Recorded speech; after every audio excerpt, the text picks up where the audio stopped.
আমি প্রথমে আলোচনা করব এরকম কোরআন সুন্নাহর মাজলিসে বসে যারা আলোচনা মনোযোগ দিয়ে শুনে তাদের কি মর্যাদা আল্লাহর কাছে রয়েছে। দ্বিতীয় নম্বরে আলোচনা করব মৃত্যু এবং কবর সংক্রান্ত। আর একটা দাবি আমার কাছে সভাপতি সাহেবের পক্ষ থেকে এসেছে যে মা বোনরা অনেকে এসেছেন, তারা বিভিন্ন জায়গাতে আছেন, তাদের খেদমতে কিছু বক্তব্য দিয়েন সাহেব, এটা উনি আবদার করেছেন। তো মা বোনদের উদ্দেশ্যে বলছি, আপনাদের খেদমতেও কিছু না কিছু আলোচনা করব ইনশাআল্লাহ। মনোযোগ হারাবেন না, সকলের মনোযোগ আকর্ষণ করছি। আল্লাহ সুবহানাহু ওয়া তাআলা আমাদের কবুল এবং মঞ্জুর করে নিন, আমিন ইয়া রাব্বাল আলামিন। আর দয়া করে এখনো যারা প্যান্ডেলে আসেননি, 2-1 মিনিটের মধ্যেই প্যান্ডেলের ভিতরে বসে যান। কেউ অত্যন্ত জরুরি বিপদ ছাড়া দয়া করে কেউ উঠবেন না, হাঁটা চলাফেরা করবেন না। কেননা আপনার এই হাঁটা চলা, আড্ডা দেওয়া, এইটা মহড়া দেওয়া, এটা দেখার জন্য আমি রাজশাহী থেকে আসিনি, ওই মন মানসিকতা আমার নেই। যারাই আলোচনা শুনবেন দয়া করে বসে যান। আর আমার আলোচনার গতি ভিন্ন, আল্লাহ তৌফিক দিলে একটু পরেই বুঝতে পারবেন ইনশাআল্লাহ। ওই সমস্ত দিনী ভাইদের শুকরিয়া আদায় করতে চাই, আল্লাহর শুকরিয়ার পরে, আল্লাহ রাসূলের দরুদ পাঠের পরে ওই সমস্ত দিনী ভাইদের, যুবক ভাইদের প্রতি শুকরিয়া আদায় করতে চাই যারা এরকম দিনী মাজলিসের আয়োজন করেছেন। কেন শুকরিয়া আদায় করব? রাসূলুল্লাহ সাল্লাল্লাহু আলাইহি সাল্লাম তিনি নিজেই বলেছেন, লা ইয়াশকুরিল্লাহ মান লা ইয়াশকুরিন নাস। ওই ব্যক্তি আল্লাহর শুকরিয়া আদায় করতে পারে না যে ব্যক্তি মানুষের শুকরিয়া আদায় করে না। হাদিসটি পাওয়া যাবে সুনান আবু দাউদের মধ্যে 4811 নম্বর হাদিস। এখনই তো অনুরোধ করলাম, কি ব্যাপার ওনারা চলে যাচ্ছে কেন?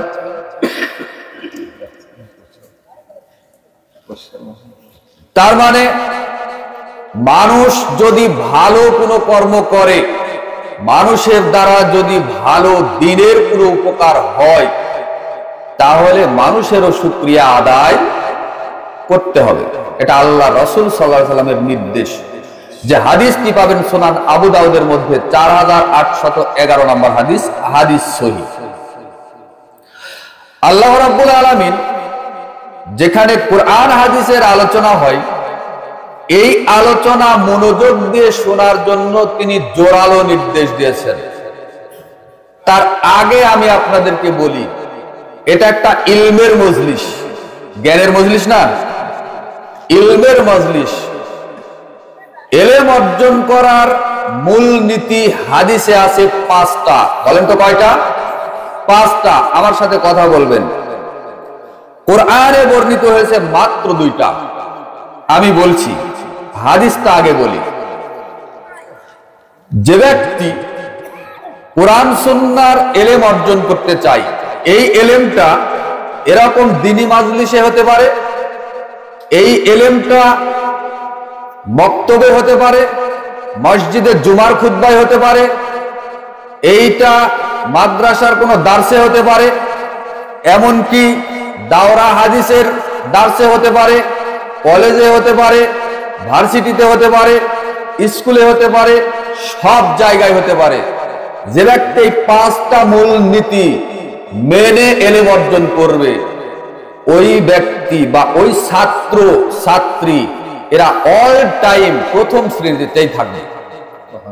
আমি বলি, দেখেন, বিদ্যা অর্জনের মূলনীতি 5টি, ইলম অর্জনের মূলনীতি 5টি। 1, আউয়ালুত তা'লিমিল ইনসাতু লাহু। যেখানে দার্স হয়, আলোচনা হয়, সেটাতে একবারে তীব্র মনোযোগী হতে হবে। একেবারে এমন মনোযোগ দিয়ে আলোচনা শুনতে হবে, মনে হবে যে আপনি একটা পাথর, পাখি এসে আপনার মাথায় বসবে, মানুষ মনে করে নয়, পাখি মনে করবে যে এটা একটা পাথরের উপরে আমার বসতে হবে, মাথায় বসলে কোনো সমস্যা নাই, কেননা মানুষ নয়, এ পাথর। এভাবে মনোযোগী দিতে হবে। 2, সুম্মাল ইস্তিমাউ লাহু। মনোযোগ দিয়ে আলোচনা শুনতে হবে। একেবারে কান লাগিয়ে বক্তা কি বক্তব্য দিচ্ছে, কোন ভাষাটা কিভাবে প্রয়োগ করলো, মনোযোগ দিতে হবে। 3 সুম্মাল হিফযাহু, বক্তব্য শুনে মুখস্থ করার চেষ্টা করতে হবে। কোন পয়েন্ট কোথায় গেল, কোথা থেকে কোথায় আলোচনাটা গেল, কি শুরু করেছিল, এটা মুখস্থ করতে হবে। মুখস্থ বিদ্যা কেন করতে হবে? আমি যদি আজকে একটা ডায়েরি নিয়ে এসে, নোট নিয়ে এসে এখানে বসতাম, তাহলে নোট দেখে বক্তব্য দেওয়া কিন্তু নাজায়েজ নয়, জায়েজ, বৈধ বিষয়। তো নোটের উপরে যদি আমি নির্ভর করে বক্তব্য দিই, তাহলে বক্তব্যের গতিটা তেমন একটা ঠিক থাকবে না, ভালো হবে না। নোট আছে থাকলো, কিন্তু মুখস্থ বিদ্যায় যদি এলেম অর্জন করার পরে যদি মুখস্থ করা হয়, ওইটা আরো কি জনগণের সামনে প্রকাশ করাটা সহজ হয়। তার মানে আলোচনা শুনে মুখস্থ করতে হবে। 4 সুম্মা আমালু বিহি, এবং শুধু মুখস্থই নয়, এরপরে আবার আমল করতে হবে। তো এখানে যত বক্তারা আমলের কথা বলেছেন, এটা শুধু আপনারা শুনবেন, আমল করতে হবে না? বলেন আমল করতে হবে কিনা? আমলেও বাস্তবায়ন করতে হবে। 5 সুম্মা বাসাহু, এবং এইটা আবার প্রচার করতে হবে। কেন প্রচার করবেন? রাসূল সাল্লাল্লাহু আলাইহি সাল্লাম বলেছেন, সহিহুল বুখারী 3461 নম্বর হাদিস, রাসূল সাল্লাল্লাহু আলাইহি সাল্লাম বলেছেন, হাদিসটা সবারই জানা, বাল্লিগু আন্নি ওয়ালাউ আয়া, তোমরা প্রচার করো, মানুষের কাছে পৌঁছে দাও, যদিও একটা আয়াত পরিমাণ তোমাদের জানা থাকে। তাহলে ইলম অর্জনের মূলনীতি কয়টা পেলাম? 5টা। বাইহাকি শুআবুল ঈমান 1657 নম্বর হাদিস, একেবারে 5টা ইলম অর্জনের মূলনীতি দেওয়া আছে, 5টা। আর কোরআন বলছে 2টা। কয়টা? 2টা। সূরাতুল বাকারা 2 নম্বর সূরার 285 নম্বর আয়াতের একটা অংশ খুলে দেখবেন, ওয়া ক্বালু সামি'না ওয়া আতা'না। হাফেজ সাহেব আছেন এখানে কেউ? আপনি তো নাকি? মাননীয় সভাপতি সাহেবই তো হাফেজ সাহেব, সামনে আছে একটা, এই ভাই। আচ্ছা, আলহামদুলিল্লাহ, বারাকাল্লাহু লাকুম ফি আহলিকুম ওয়া মালিকুম। যে আয়াতটা বললাম কোরআনে আছে তো নাকি? আচ্ছা, তাহলে কোরআন বলছে, অর্থাৎ আল্লাহ বলছেন, শ্রোতা হলো তারাই যারা বলবে আমরা শুনেছি এবং মেনে নিয়েছি, এর বাইরে কিছু নয়। শ্রোতা তারাই যারা শুনে এবং মেনে নেয়। তাহলে এখানে মূলনীতি 2টি, আর হাদিসে পেলাম আমরা 5টি। মোটামুটি ইলম অর্জনের এগুলি হলো প্রক্রিয়া, ধাপ। এইটা যারা অনুসরণ করবে, এই মূলনীতি যারা 5টা মেনে ইলম অর্জন করবে, যারা ছাত্র হবে, যারা ছাত্রী হবে, যারা তলেবে ইলম হবে, এদেরকে জিন্দেগিতে পিছনের দিকে তাকাতে হবে না, ইনশাআল্লাহ সামনেই থাকবে সবসময়। আল্লাহ রাব্বুল আলামিন পবিত্র কুরআনুল কারীমে সূরা আয-যুমার 39 নম্বর সূরার নাম সূরা আয-যুমার, 18 নম্বর আয়াত খুলে দেখবেন। আল্লাহ সুবহানাহু ওয়া তাআলা বলেছেন, আল্লাযীনা ইয়াসতামিউনাল কওল, যারা মনোযোগ দিয়ে আলোচনা শুনে, ফায়াত্তাবিউনা আহসানাহু, এবং আলোচনা থেকে উত্তম কথা যেগুলো, সেগুলো যারা গ্রহণ করে, মেনে নেয়, উলাইকাল্লাযীনা হাদাহুমুল্লাহ, তাদেরকে আল্লাহ রাব্বুল আলামিন হেদায়েত দান করে থাকেন। বলুন সুবহানাল্লাহ। ওয়া উলাইকা হুম উলুল আলবাব, আর জ্ঞানের দিক থেকে তারাই হলো পৃথিবীর শ্রেষ্ঠ জ্ঞানী। বলুন সুবহানাল্লাহ। তাহলে সূরা জুমারের 18 নম্বর আয়াত কি বলল? যারা আলোচনা মনোযোগ দিয়ে শুনে এবং উত্তম কথা যারা গ্রহণ করে, আল্লাহ তাদেরকে হেদায়েত দান করে থাকেন, আর জ্ঞানের দিক দিয়ে তারাই হলো শ্রেষ্ঠ জ্ঞানী। বলুন সুবহানাল্লাহ। হেদায়েত ব্যতীত কেউ কি জান্নাতে যেতে পারবে? বলেন, হেদায়েত আমাদের কাম্য না? প্রত্যেকটা সালাতের ভিতরে আমরা সূরা ফাতিহা পাঠ করি না? সূরা ফাতিহাতে গুরুত্বপূর্ণ একটা আয়াত। আর পুরো কুরআন মাজিদে যে ৬২৩৬টি আয়াত আছে, তার মধ্যে সবচাইতে গুরুত্বপূর্ণ দামি আয়াত হলো সূরা ফাতিহার মধ্যে আছে, যেটা প্রত্যেকটা সালাতে আপনি পড়ছেন, ইহদিনাস সিরাতাল মুস্তাকিম। হে আল্লাহ, আপনি আমাদেরকে সঠিক সরল পথে পরিচালিত করো। আল্লাহ যদি সঠিক পথ না দেখান, আল্লাহ যদি আপনাকে হেদায়াত না দেন, বলেন হেদায়াত কি আপনি পাবেন? পাবেন না।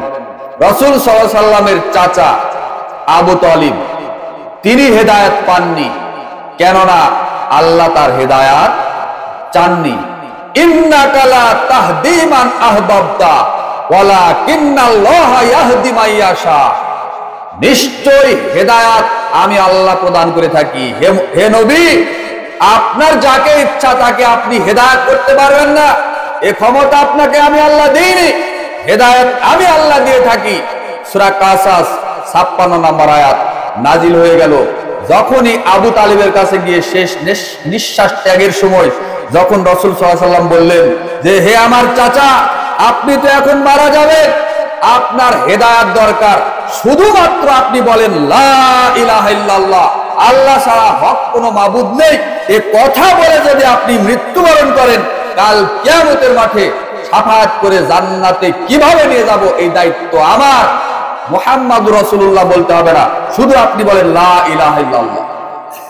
অথচ সাথে সাথে আল্লাহ সুবহানাহু ওয়া তাআলা সূরা কাসাসের ৫৬ নম্বর আয়াত নাজিল করে বললেন, ইন্নাকা লা তাহদি মান আহবাবতা ওয়ালাকিন্নাল্লাহা ইয়াহদি মান ইয়াশা। হে নবী, হেদায়েত আমি আল্লাহ দিয়ে থাকি, হেদায়েত আমার পক্ষ থেকে হয়। আপনার যাকে ইচ্ছা, ওই চাচাকে আপনি ইচ্ছা হেদায়েত দিবেন, ও হেদায়েত প্রাপ্ত হবে না। আমি আল্লাহ যাকে হেদায়েত দিব, সেই হেদায়েত প্রাপ্ত হবে।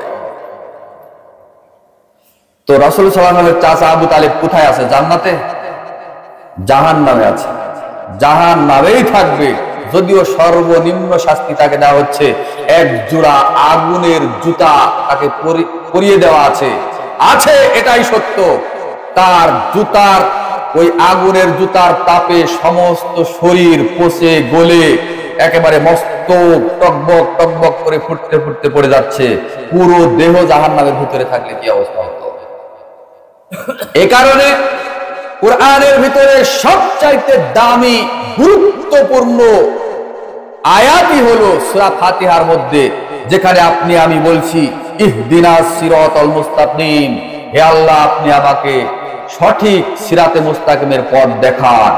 অথচ এরকম গুরুত্বপূর্ণ দোয়া, এরকম সূরা সালাতের মধ্যে পড়তে দেওয়া হয় না। আমাদের দেশের মাযহাবী ভাইরা পড়ে না, পড়তেও দেয় না। অন্যদিন এগুলি বিষয় বিস্তারিত বলছিলাম। কুরআন পড়ার পরে বহু মানুষ জাহান্নামে যাবে। কুরআন হেদায়েতের পথ দেখায়, কুরআনই আবার উল্টা পাল্টা ব্যাখ্যা করলে, উল্টা পাল্টা ভাবে কোরআন নিয়ে চললে তারা বিপদে যাবে। সূরা বাকারার ২৬ নম্বর আয়াত খুলে দেখেন, আল্লাহ রাব্বুল আলামিন বলেছেন, ইউদিল্লু বিহি কাসীরা ওয়া ইয়াহদি বিহি কাসীরা ওয়া মা ইউদিল্লু বিহি ইল্লাল ফাসিকিন। আমি এই কুরআন দ্বারা বহু মানুষকে হেদায়েত দিই, সঠিক পথে পরিচালিত করি, আবার এই কুরআন দ্বারাই বহু মানুষ পথভ্রষ্ট হয়ে যায়। আর যারা পথভ্রষ্ট, ওরা ফাসিক ছাড়া অন্য কিছু নয়। তাহলে এই কুরআন হাদিসের ইলম অর্জন করতে হবে, বিদ্যা অর্জন করতে হবে, সঠিক পথে থেকেই, সিরাতে মুস্তাকিমের পথে থেকেই, ইহদিনাস সিরাতাল মুস্তাকিম, এই পথ, এই সাহায্য আল্লাহর কাছেই চাইতে হবে। অন্য কোনো কেউ দেওয়ার অধিকার রাখে না। স্বয়ং নবী পারলেন না, আপনার আমার কোনো বেল আছে? বলছিলাম, এরকম দ্বীনি মাজলিসে বসে আলোচনা শুনবেন, মনোযোগ দিয়ে। আশ্চর্য, এত বলার পরেও কি আপনাদের ভালো লাগে না? না, আগেই তো অনুরোধ করে বললাম যে নড়াচড়া করবেন না, দয়া করে কেউ উঠবেন না, খুব সিরিয়াস হলে আস্তে চলে যাবে, আস্তে। দয়া করে কেউ আমার উপরে মনে কষ্ট নেবেন না। আমি আপনাদের দিনী ভাই, শুধু রাজশাহী থেকে প্রায় আমার বাসা থেকে বিভিন্ন ভাবে প্রায় 400 কিলোমিটার পথ অতিক্রম করে আপনাদের এখানে পৌঁছেছে, শুধুমাত্র দ্বীনের খেদমতে, আল্লাহর সন্তুষ্টির জন্য, ব্যবসা করার জন্য নয়। আল্লাহ ভালো জানেন, ইন্নাহু আলিমুম বিজাতিস সুদূর, নিশ্চয় অন্তরের খবর কে জানেন? আল্লাহ জানেন। বলছিলাম দ্বীনি মাজলিসে বসে উপস্থিত হয়ে আলোচনা শোনার ফজিলত। আনাস রাদিয়াল্লাহু তাআলা আনহু হতে বর্ণিত, তিনি বলেন নবী করিম সাল্লাল্লাহু আলাইহি ওয়াসাল্লাম বলেছেন, বুদুআতুন ফি সাবিলিল্লাহ আও রাওহাতুন খায়রুম মিনাদ দুনিয়া ওয়া মা ফিহা। কোন মানুষ যদি আল্লাহর রাস্তায় একটা সকাল অথবা একটা বিকাল ব্যয় করে আল্লাহর ইবাদতের জন্য, খায়রুম মিনাদ দুনিয়া ওয়া মা ফিহা, তাহলে এই সারা পৃথিবীতে যা অর্থ সম্পদ আছে তার চাইতেও অনেক অনেক অনেক মূল্যবান হবে। বলুন সুবহানাল্লাহ। তার মানে হাদিসটি পাবেন সহিহুল বুখারীর 2792 নম্বর হাদিস, হাদিসটি মিশকাতুল মাসাবির মধ্যে পাওয়া যাবে 3792 নম্বর হাদিস। অত্র হাদিস প্রমাণ করে আল্লাহর রাস্তায় যারা এই মুহূর্তে আমরা রাতে অতিবাহিত করছি, রাতে উপস্থিত হয়েছি, আমাদের মর্যাদা এই মুহূর্তে আল্লাহর কাছে এই পুরো পৃথিবী বিক্রি করলে মনে করেন যে এই পৃথিবীটা একটা হীরার টুকরা, এই পুরো পৃথিবীর সমান হীরা, এটা বিক্রি করলে কত হাজার কোটি, কত মার্কিন ডলার হবে পৃথিবীর কোনো মানুষ জানে না। যতই মূল্য হোক তার চাইতেও আল্লাহর কাছে আপনি আমি এই মুহূর্তে অনেক অনেক অনেক মূল্যবান। সুবহানাল্লাহ। বাড়িতে বলেন না বলেন না বলেন, রাসূল সাল্লাল্লাহু আলাইহি ওয়াসাল্লাম বলেছেন একবার যদি কেউ মন থেকে সুবহানাল্লাহ বলে, তাহলে 7টা আকাশ 7টা জমিন, এই যে আমরা যে জমিনের উপরে বসবাস করছি, এই জমিন থেকে আকাশের দূরত্ব 500 বছরের পথ। একটা দ্রুতগামী বিমান 1 মিনিটে যদি 1 কোটি কিলোমিটার চলে, এরপরেও বিরতিহীন ভাবে 500 বছর চলার পরে যেখানে গিয়ে থামবে সেখানে আছে এই পৃথিবীর আসমান। তাহলে এরকম আছে উপরে দ্বিতীয়, তৃতীয়, চতুর্থ, পঞ্চম, ষষ্ঠ, সপ্তম, আরো বড়। নিচেরটা যত বড় তার চাইতে দ্বিতীয়টা আরো অনেক ডাবল বড়, তৃতীয়টা তার থেকে বড়। তাহলে সমস্ত জায়গাগুলোকে একবার সুবহানাল্লাহ বললে, সহিহ মুসলিমের হাদিস, নেকিতে পরিপূর্ণ হয়ে যায়। আপনার মতো অকৃতজ্ঞ বান্দার সুবহানাল্লাহ বলার দরকার নেই, এখন বললে কোনো নেকি হবে না। আগে যদি নিজ থেকে বলতেন হবে, তবে এখন থেকে নতুন করে বললে হবে ইনশাআল্লাহ। তাহলে এই নেকিটা আপনি নিতে পারলেন না, বলেন তো কত বড় একটা অজ্ঞ। আল্লাহ আমাদের বোঝার তৌফিক দান করুন, আমিন ইয়া রাব্বাল আলামিন। আবু হুরায়রা রাদিয়াল্লাহু তাআলা আনহু হতে বর্ণিত, তিনি বলেন রাসূল সাল্লাল্লাহু আলাইহি ওয়াসাল্লাম বলেছেন, ইন্নাল্লাহ তাআলা ইয়াকুল, নিশ্চয়ই আল্লাহ রাব্বুল আলামিন ডেকে বলেন হাদিসে কুদসি, ইয়াবনা আদম, হে আদম সন্তান, তাফাররাগলি ইবাদাত, তোমরা আমার রাস্তায় ইবাদতের জন্য একটু সময় ব্যয় করো। যদি সময় ব্যয় করতে পারো, আমি আল্লাহ তোমাদেরকে 2টো পুরস্কার দিব। আজকে এই ফরিদপুরে দিন রাত মিলে কত ঘন্টা সময়? কথা বলেন, কত ঘন্টা সময়? এই ফরিদপুরে দিন রাত 24 ঘন্টা। এই দিন রাত 24 ঘন্টার সময় ফরিদপুরবাসীকে আল্লাহ দিয়েছেন, রাজশাহীবাসীকেও দিয়েছেন, পুরো বাংলাদেশিকে দিয়েছেন, ভারতবাসীকে দিয়েছেন, সারা পৃথিবীর মানুষকে এই 24 ঘন্টা সময় আজকে দিয়েছেন। পৃথিবীর শ্রেষ্ঠ ধনী বিল গেটসকেও আজকে 24 ঘন্টা সময় দিয়েছেন। পৃথিবীর সবচাইতে হতদরিদ্র মানুষকেও আজকের এই 24 ঘন্টা সময় রাত দিন মিলে আল্লাহ দিয়েছেন। যারা মেথর, মুচি, যারা টয়লেট পরিষ্কার করে, জুতা স্যান্ডেল সেলাই করে, এদেরকেও আল্লাহ আজকের দিনে রাত দিন 24 ঘন্টা দিয়েছেন, যেটা আপনাকে আমাকেও আজকে দিয়েছেন। আল্লাহ রাব্বুল আলামিন ডেকে বলেন, ইয়া ইবনা আদম, হে আদম সন্তান, তাফাররাগলি ইবাদাত, তোমরা আমার ইবাদত করার জন্য একটু সময় ব্যয় করো। যদি করতে পারো আমি আল্লাহ তোমাদেরকে দুটো পুরস্কার দিব। এক, আমলা সদরকা গিনান, আমি আল্লাহ তোমাদের অন্তরকে তোমাদের ঐশ্বর্য মণ্ডিত দ্বারা, অর্থ সম্পদ দ্বারা তোমাদেরকে পরিপূর্ণ করে দেব। ওয়াফি রিওয়ায়াতিন, অপর আরেকটা বর্ণনায় আছে, আমলা ইয়াদাকা গিনান, আমি আল্লাহ তোমাদের দু হাতকে টাকা পয়সা অর্থ সম্পদ দ্বারা একেবারে পরিপূর্ণ করে দিব। দুই, ওয়া আসুদ্দা ফাকরা, এবং আমি আল্লাহ তোমাদের কোনো অভাব, তোমাদের কোনো ঋণ, তোমাদের অন্তরের কোনো পেরেশানি রাখবো না, একেবারে চিরতরে দূর করে দিব। ওয়াইল্লাম তাফাল, আর যদি আমার রাস্তায় সময় ব্যয় না করো তাহলে আমি আল্লাহ পাল্টা তোমাদেরকে দুটো অপমান করব। এক, আমলা ইয়াদাকা গিনান, আমি আল্লাহ মালাক তুয়াদাকা সুগলাক, আমি আল্লাহ তোমাদের দু হাতকে কর্মব্যস্ততা দিয়ে, তোমার অন্তরকে পেরেশানি দিয়ে, তোমার 3.5 হাত বডিটাকে আমি আল্লাহ ব্যস্ততা দিয়ে একেবারে ভরিয়ে দিব। দিন রাত 24 ঘন্টা খাটাখাটনি করলেও, ব্যবসা বাণিজ্য করলেও, স্ত্রী সন্তান নিয়ে, ব্যবসা বাণিজ্য নিয়ে, চাকরি বাকরি নিয়ে হাজারো পেরেশানির মধ্যে আমি আল্লাহ তোমাদেরকে ডুবিয়ে রাখবো। কেন? তুমি আমার রাস্তায় সময় ব্যয় করনি তাই। দুই, ওয়ালাম আসুদ্দা ফাকরাত, এবং আমি আল্লাহ তোমাদের অভাব, তোমাদের ঋণ আরো বাড়িয়ে দিব, তোমাদের অন্তরের পেরেশানি দূর করবো না, মনের অশান্তিতে একেবারে জর্জরিত করে রাখবো। তাই তো এই বোয়ালমারী থানার সর্বশ্রেষ্ঠ ধনী ওই ব্যক্তি যদি মাসে 10 লক্ষ টাকা ইনকাম করে, তবুও আল্লাহ তার চোখের সামনে আরো 50 লাখ টাকার অভাব অনটন ঝুলিয়ে রাখে। ও দেখতে পাই যে আমি 10 লাখ টাকা ইনকাম করলাম, আর আমার আরো কত লাখ টাকা দরকার, আরো 50 লাখ টাকার দরকার।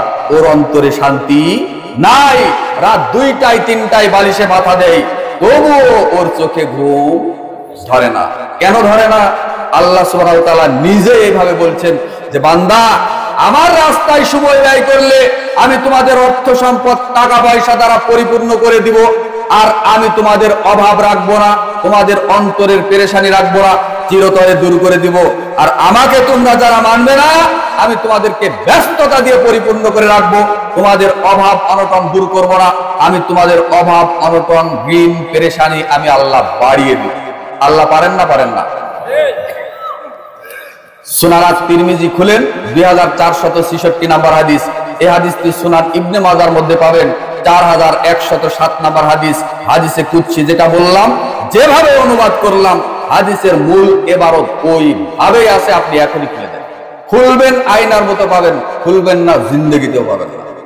বলছিলাম, দ্বীনি মাজলিসে বসে উপস্থিত হয়ে কোরআন সুন্নাহর ইলম অর্জন করলে কি রকম মর্যাদা রয়েছে। সাহল ইবনে হানজালা রাদিয়াল্লাহু তাআলা আনহু হতে বর্ণিত, তিনি বলেন, রাসূল সাল্লাল্লাহু আলাইহি ওয়াসাল্লাম বলেছেন, মা জালাসা কওমুন ইয়াযকুরুন আল্লাহ, কোন একটা গোত্রের মানুষ, কোন একটা এলাকার মানুষ যখন এক জায়গায় বসে কোরআন হাদিসের কথা আলোচনা করে, পর্যালোচনা করে, ইল্লা নাদাহুম ইউনাদিম মুনাদিম মিনাস সামা, ওই এলাকার এই দৃশ্যটা আল্লাহ রাব্বুল আলামিন আসমান থেকে দেখেন। দেখার পরে বান্দাদেরকে বলতে থাকেন, বান্দারা মনোযোগ দিয়ে কোরআন হাদিসের আলোচনা শুনেছে, এবার বাড়ির দিকে চলে যাচ্ছে, চলে যাবে।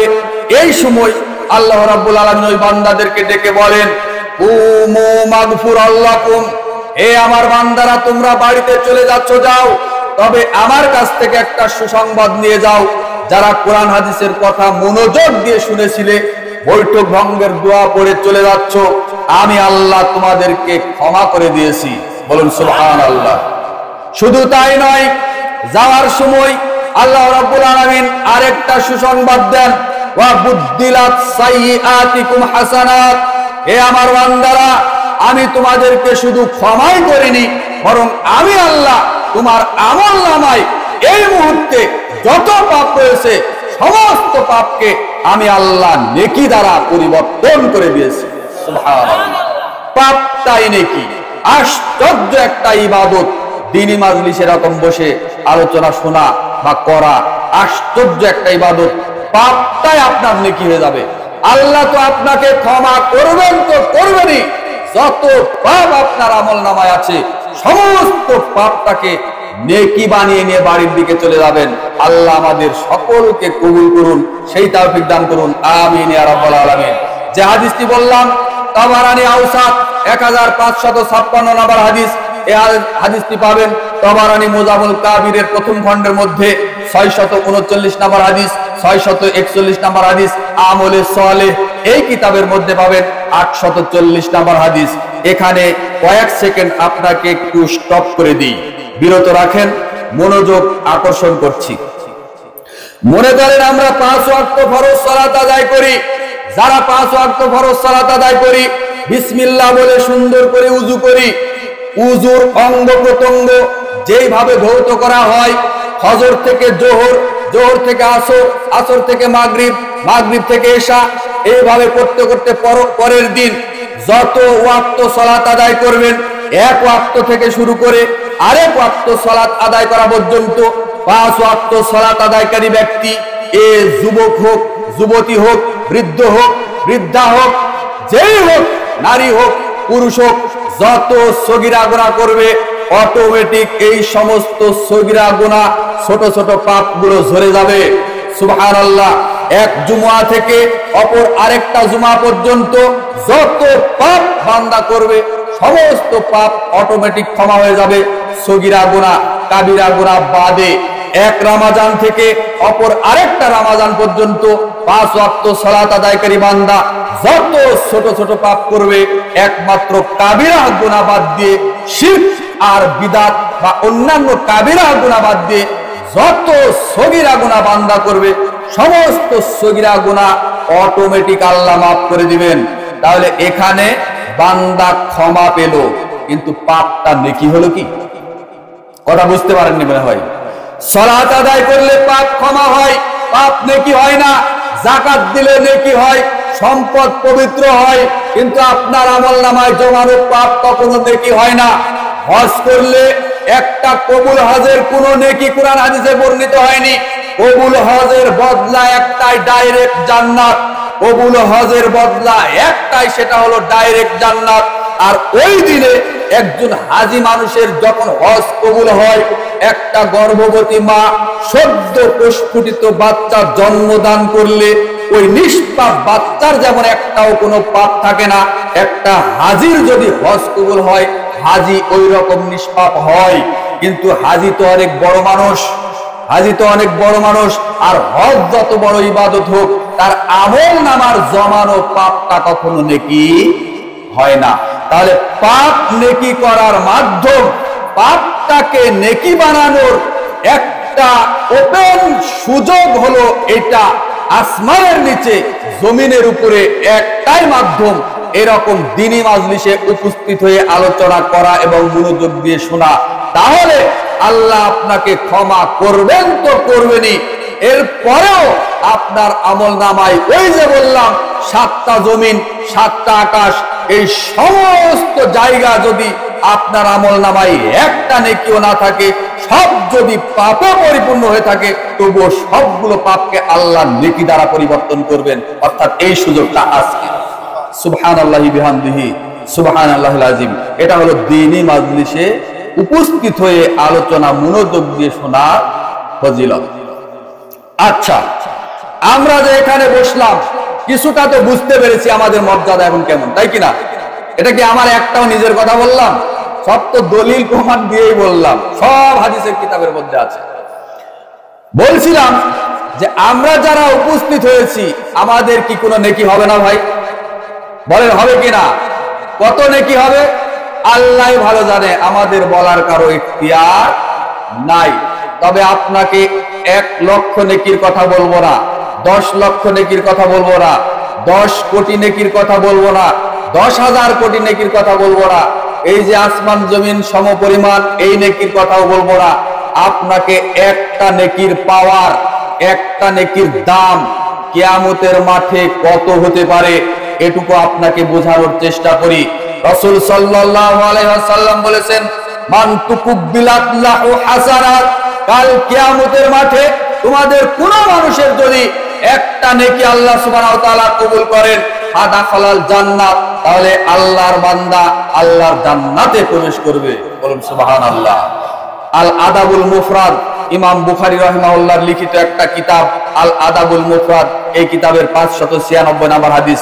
বলছিলাম কিয়ামতের মাঠে আল্লাহ আপনার একটা নেকি কবুল করবেন কিনা এর গ্যারান্টি কে দিবে? আল্লাহ কবুল করলে তো আল্লাহর জান্নাতে আপনি যাবেন, এটা ঠিক আছে, কবুল করবেন কিনা এর গ্যারান্টি কে দিবে?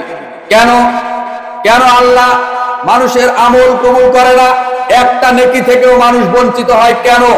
আপনাদেরকে একটা কথা বলি, কোন মানুষ যদি আল্লাহ রাব্বুল আলামিনের সাথে শিরিক করে, তাহলে বান্দার জমানো সমস্ত নেকি, কথার কথা, এই বোয়ালমারি এলাকার, এই চরশেখর পাড়ার পশ্চিম পাড়া এলাকার কোন মানুষ মনে করেন যে 100 বছর বয়স, 80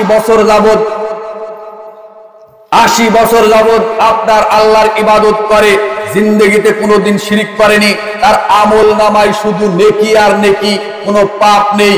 কিন্তু এই মানুষ কোন একটা কারণে ওই যে আপনার ফরিদপুরের আটরশির মাজারে গিয়ে যদি 2 রাকাত সালাত আদায় করে, ওই মৃত পীরকে যদি সিজদা দেয়, ওয়াল্লাহি আল্লাহর কসম, ওয়াল্লাহি আল্লাহর কসম, ওয়াল্লাহি আল্লাহর কসম, এর 80 বছরের জমানো একটা নেকিও থাকবে না, সবগুলো অটোমেটিক ডিলিট হয়ে যাবে। এর ঈমানও থাকবে না, এর ঈমান যাবে, ইসলাম যাবে, ইখলাস যাবে, এর সব কিছু চলে যাবে। নতুন করে আবারও একে কালেমা পড়ে মুসলমান হয়ে আবারও একে ইবাদত বন্দেগী শুরু করতে হবে। এ কারণেই আল্লাহ রাব্বুল আলামিন পবিত্র কুরআনুল কারীমে সূরা আনাম 88 নম্বর আয়াত খুলে দেখুন।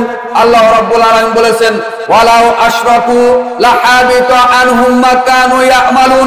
কোন মানুষ যদি তার জীবনে একবার কোন কারণে যদি আল্লাহর সাথে একবার শিরক করে, তাহলে তার অতীতের জমানো সমস্ত আমলের সালেহ নেক আমল অর্থাৎ নেকিগুলো নষ্ট হয়ে যাবে, একটা নেকিও তার আমলনামায় থাকবে না।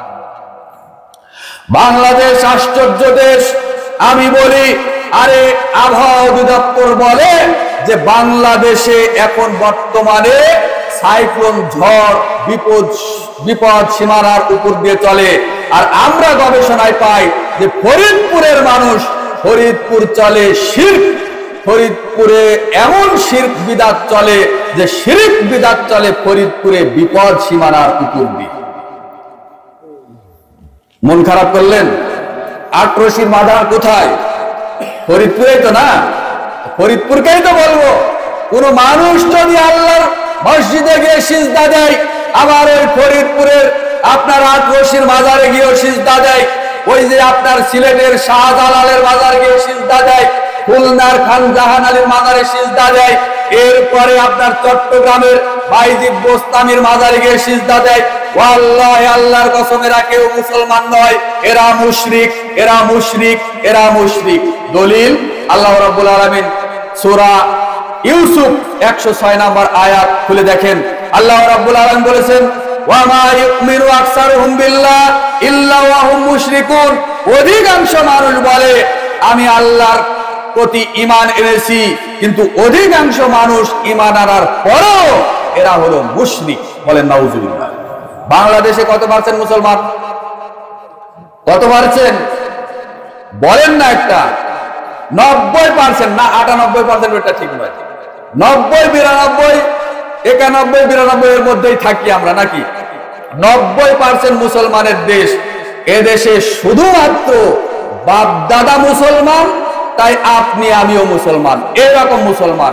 কিন্তু প্রকৃত অর্থে আল্লাহর বিধিবিধান মানা, 5 ওয়াক্ত ফরজ সালাতের হেফাজত করা মুসলমান আছে মাত্র 2%। কত পার্সেন্ট? 2%। আর বাদ বাকি সবাই বেনামাজি। এই 88% মানুষ এমনি মুসলমান। ওর বাপ ছিল মুসলমান, তাই ছেলে মুসলমান, ওর দাদা ছিল মুসলমান, তাই ওর বাপ হয়েছে মুসলমান, ওর বাপ হয়েছে মুসলমান, যার কারণে ও ছেলে মেয়ে হিসেবে মুসলমান। কিন্তু নামাজ কালামের ধার কেউ ধারে না। বলে নামাজ না পড়লে কি মুসলমান থাকা যায়? সুযোগ হলে একটু পরে বলবো ইনশাল্লাহ। বলছিলাম যে আল্লাহ রাব্বুল আলামিন বললেন, অধিকাংশ মানুষ বলে যে আমি আল্লাহর প্রতি ঈমান এনেছি, কিন্তু ঈমান আনার পরেও কর্মে তারা, কৃতকর্ম দ্বারা প্রমাণ করে দেয় যে এরা অধিকাংশই মুশরিক। ওই যে বললাম যে আপনার কাল কিয়ামতের মাঠে আল্লাহ আপনার একটা নেকি কবুল করবে কিনা এর গ্যারান্টি দিবে কে? বলেন কোথায় ছিলাম আলোচনায়? ওই যে একটা নেকি যে আপনার কবুল হবে এর গ্যারান্টি কেউ দিতে পারে না, মুশরিকরা তো পারবেই না। আল্লাহ সুবহানাহু ওয়া তাআলা আমাদের বুঝার তৌফিক দান করুন, আমিন ইয়া রাব্বাল আলামিন। আল্লাহ তুমি আমাদের যতদিন হায়াতে জিন্দেগিতে বাঁচিয়ে রাখবে শিরক বিদআতের সাথে আপোষ না করে আমল করার তৌফিক দান করো, আমিন ইয়া রাব্বাল আলামিন। দ্বীনি মাজলিসে বসে আলোচনা শোনার গুরুত্ব। কাসির বিন কাইস রাহিমাহুল্লাহ তিনি একটা হাদিস বর্ণনা করছেন, একজন ব্যক্তি আল্লাহ রাসূলের শহর মদিনা থেকে ইলম অর্জন করার জন্য, জ্ঞান অর্জন করার জন্য সিরিয়ার রাজধানী দামেস্কের একটা মসজিদে রাসূল সাল্লাল্লাহু আলাইহি সাল্লামের একজন সাহাবী আবু দারদা রাদিয়াল্লাহু তাআলা আনহু তিনি তার সঙ্গী সাথীদেরকে নিয়ে দার্স দিচ্ছেন। এখন মদিনা থেকে একজন লোক চলে গেলেন সিরিয়ার রাজধানী দামেস্কের একটা মসজিদে। মদিনা থেকে সিরিয়ার রাজধানীর ওই দামেস্কের মসজিদের দূরত্ব আকাশ পথে প্রায় 1300 কিলোমিটার, সড়ক পথে এর দূরত্ব প্রায়, মাটির রাস্তায় মেঠো পথের দূরত্ব প্রায় 2100 কিলোমিটার। যাচ্ছে শুধুমাত্র একটা হাদিস জানার জন্য, আমল করার জন্য, ইলম অর্জন করার জন্য। যাক চলে গেলেন। যাওয়ার পরে এখন দামেস্কের মসজিদে আল্লাহ রাসূলের একজন সাহাবী আবু দারদা রাদিয়াল্লাহু তাআলা আনহু বসে বাকি সঙ্গী সাথীদেরকে দার্স দিচ্ছেন। এমত অবস্থায় এই ব্যক্তি উপস্থিত হলো। হওয়ার পরে বলল, হে আল্লাহ রাসূলের সাহাবী আবু দারদা, আমি আল্লাহ রাসূলের শহর মদিনা থেকে এসেছি আপনার কাছে একটা মাত্র হাদিসের ইলম অর্জন করার জন্য। আমি জানি এই হাদিসটা আপনি বর্ণনা করে থাকেন, রাসূল সাল্লাল্লাহু আলাইহি সাল্লামের এই হাদিসটা আপনি আমাকে শিক্ষা দিন, আমি আপনার মুখ থেকে শুনতে চাই।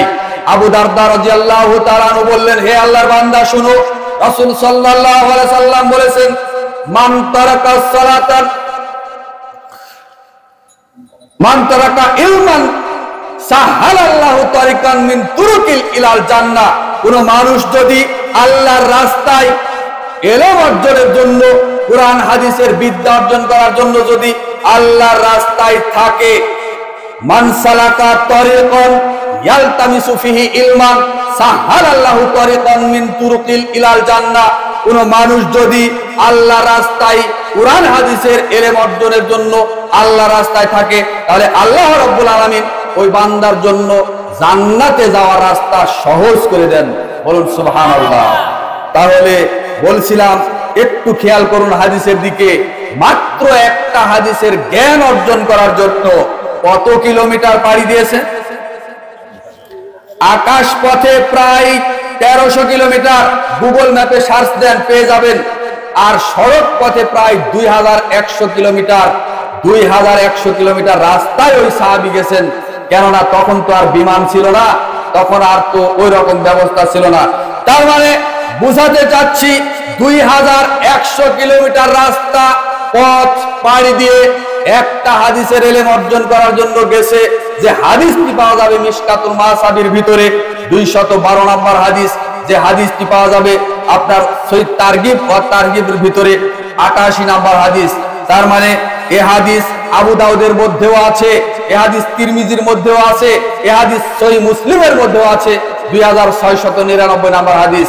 তার মানে বুঝাতে চাচ্ছি এটাই যে আপনাদের এলাকায় যে দ্বীনি মাজলিসের আয়োজন করেছেন, এখানে শত শত কোরআনের আয়াতের অনুবাদ হচ্ছে, শত শত হাদিসের অনুবাদ হচ্ছে।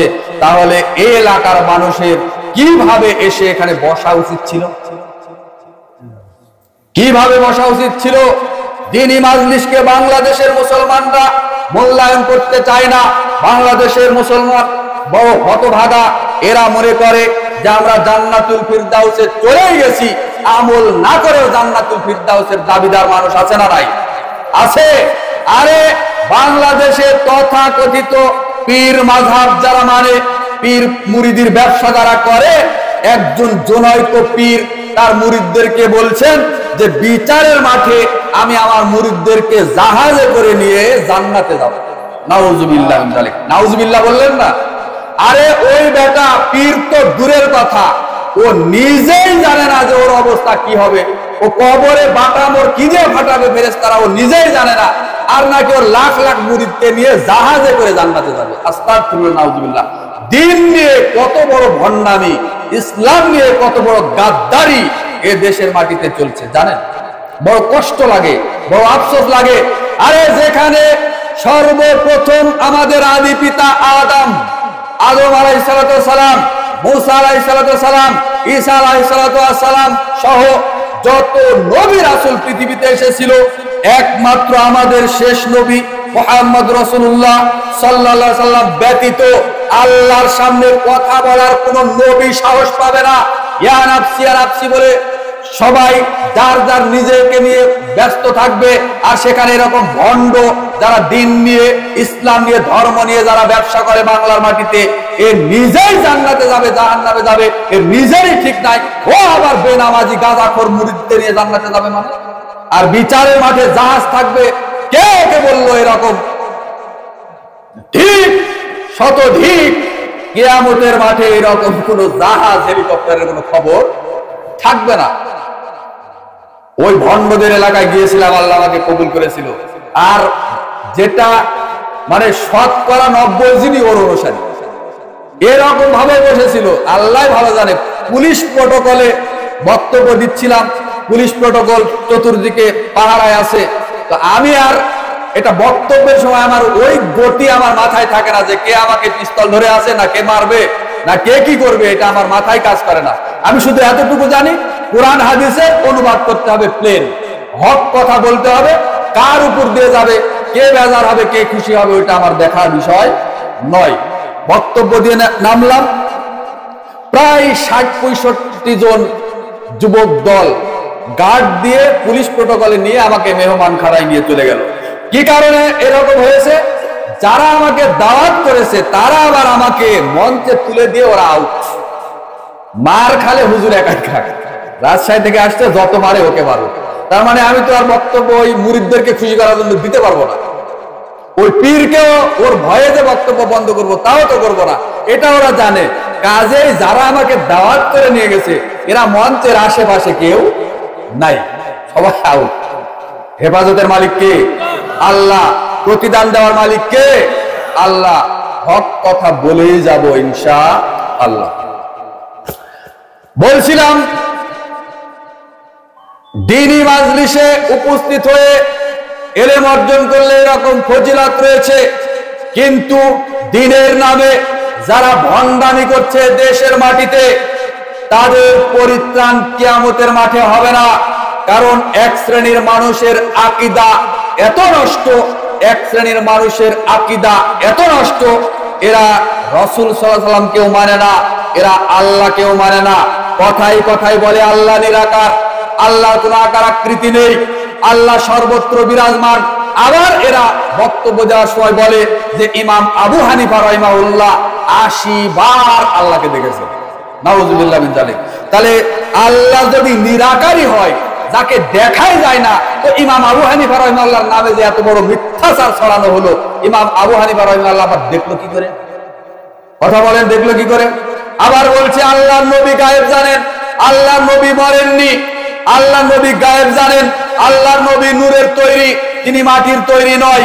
কথাই কথাই বলে। আবার বলে রাসূল সাল্লাল্লাহু আলাইহি ওয়াসাল্লামের উহুদের যুদ্ধে দামদাম মুবারক শহীদ হয়েছিল, বলে না? বলে না? তো উহুদের মাঠে দাঁত ভাঙা তো সঠিক, কিন্তু রাসূল সাল্লাল্লাহু আলাইহি ওয়াসাল্লামকে যদি বলে নূরের তৈরি, তাহলে নূর তো আর দেখা যায় না, নূর মানে কি? আলো। আর রাসূল সাল্লাল্লাহু আলাইহি ওয়াসাল্লাম যে মাটির তৈরি মানুষ, তিনি মানবীয় নবী, মানবিক রূপ থেকে মাটির তৈরি নবী। আপনি আমি যেভাবে মাতৃগর্ভে বাবা মার মাধ্যমে এসেছি, রাসূল সাল্লাল্লাহু আলাইহি ওয়াসাল্লামের পিতা মাতা ছিল না? ছিল না? তিনি পেশাব পায়খানা করতেন না? করতেন না? তিনি স্ত্রী মিলন করতেন না? করতেন না? তার শরীর থেকে রক্ত প্রবাহিত হতো না? হতো না? তার ছায়া ছিল না? ছিল না? তাহলে তার দাঁত ভেঙেছিল না ভাঙেনি? তার ক্ষুধা ছিল না ছিল না? সব কিছুই ছিল, কিন্তু আল্লাহ যেভাবে বলেছেন সেভাবেই আমাদেরকে বিশ্বাস করতে হবে। সূরা কাহফ খুলে দেখুন, 110 নম্বর আয়াতের প্রথমেই পাবেন আল্লাহ রাব্বুল আলামিন নবীকে ডাক দিয়ে বলছেন, কুল ইন্নামা আনা বাশারুম মিসলুকুম ইউহা ইলাইয়া। হে নবী, আপনি দুনিয়ার মানুষকে বলে দিন যে আমি তোমাদের মতো একজন সাধারণ মানুষ মাত্র। পার্থক্য হলো এতটুকু যে আমার কাছে আমি নবী, আমার কাছে আল্লাহর পক্ষ থেকে বার্তাবাহক ফেরেশতা জিবরাইল আসে, আর তোমাদের কাছে আসে না। এতটুকু পার্থক্য। তিরমিজির একটা হাদিসে রাসূল সাল্লাল্লাহু আলাইহি ওয়াসাল্লাম নিজেই বলেছেন, জিন জাতিকে তৈরি করা হয়েছে ধোঁয়াযুক্ত আগুন দ্বারা। আদমকে আল্লাহ সৃষ্টি করেছেন নিজ দু হাত দ্বারা, অর্থাৎ সূরা সুআদের ৭৫ নম্বর আয়াতে আল্লাহ রাব্বুল আলামিন তিনি নিজেই বলেছেন, খলাকতু বিয়াদাইয়া। ইবলিস শয়তানকে লক্ষ্য করে বলেছেন, এই ইবলিস, আমি যে আল্লাহ, আমি যে আদমকে আমার দুই হাত দ্বারা তৈরি করলাম, তাকে সিজদা দিতে তোকে বাধা দিল কে? বল, বাধা দিল কে? সূরা সুআদ কয় নম্বর আয়াত? কথা বলেন, কয় নম্বর আয়াত? ৭৫ নম্বর আয়াত। এখনই তো বললাম, আল্লাহ নিজেই বলছেন যে খলাকতু বিয়াদাইয়া, আমি আল্লাহ আদমকে নিজ দু হাত দ্বারা, আমার দুই হাতে সৃষ্টি করলাম, তৈরি করলাম। একে সিজদা দিতে বললাম, দিলি না কেন? তোকে বাধা দিল।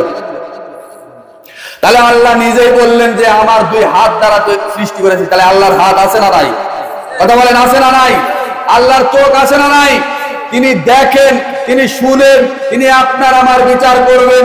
জান্নাত জাহান্নাম যেটাই হোক, এই প্রতিদানটা কে দিবেন? আল্লাহ দিবেন। তাহলে আল্লাহ নিরাকার, আল্লাহ সর্বত্র বিরাজমান, নবী নূরের তৈরি, তিনি মারা যাননি, এই কথাগুলো বলা যাবে না। এগুলি পচা আকীদা, নষ্ট ঈমান, নষ্ট আকীদার বিষয়। আল্লাহ রাব্বুল আলামিন সূরা মাইদার 5 নম্বর আয়াতে বলেছেন, ওয়া মান ইয়াকফুর বিল ঈমান ফাকাদ হাবিতা আমালুহু ওয়া হুয়া ফিল আখিরাতি মিনাল খাসিরিন। কোন মানুষ যদি পুরো বিশ্বাসের বিষয়ের সঙ্গে কুফরি করে, অর্থাৎ চূড়ান্ত ঈমানের সাথে যদি কেউ ভ্রান্ত আকীদা, শিরিক, বিদআত এগুলি যদি তার ঈমানের সাথে সংমিশ্রণ করে, ও যত আমল করেছে সব আমল নষ্ট হয়ে যাবে। ওয়া হুয়া ফিল আখিরাতি মিনাল খাসিরিন, এবং পরকালে ওই ব্যক্তি জাহান্নামের মধ্যে চলে যাবে। নাউযুবিল্লাহ মিন যালিক।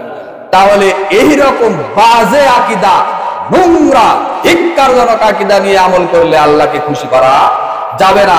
আরে যে আল্লাহ তাকে খাওয়ায়, যে আল্লাহ তাকে পড়ায়, যে আল্লাহ তাকে জীবন দিয়েছেন, যে আল্লাহ তাকে মৃত্যু দান করবেন, যে আল্লাহ তাকে জান্নাত অথবা জাহান্নাম দান করবেন, এই আল্লাহ সম্পর্কে যদি নষ্ট ঈমান তার অন্তরে থাকে, তাহলে ওই আল্লাহ কিয়ামতের মাঠে তাকে জান্নাত দিবেন না। এটাই চূড়ান্ত।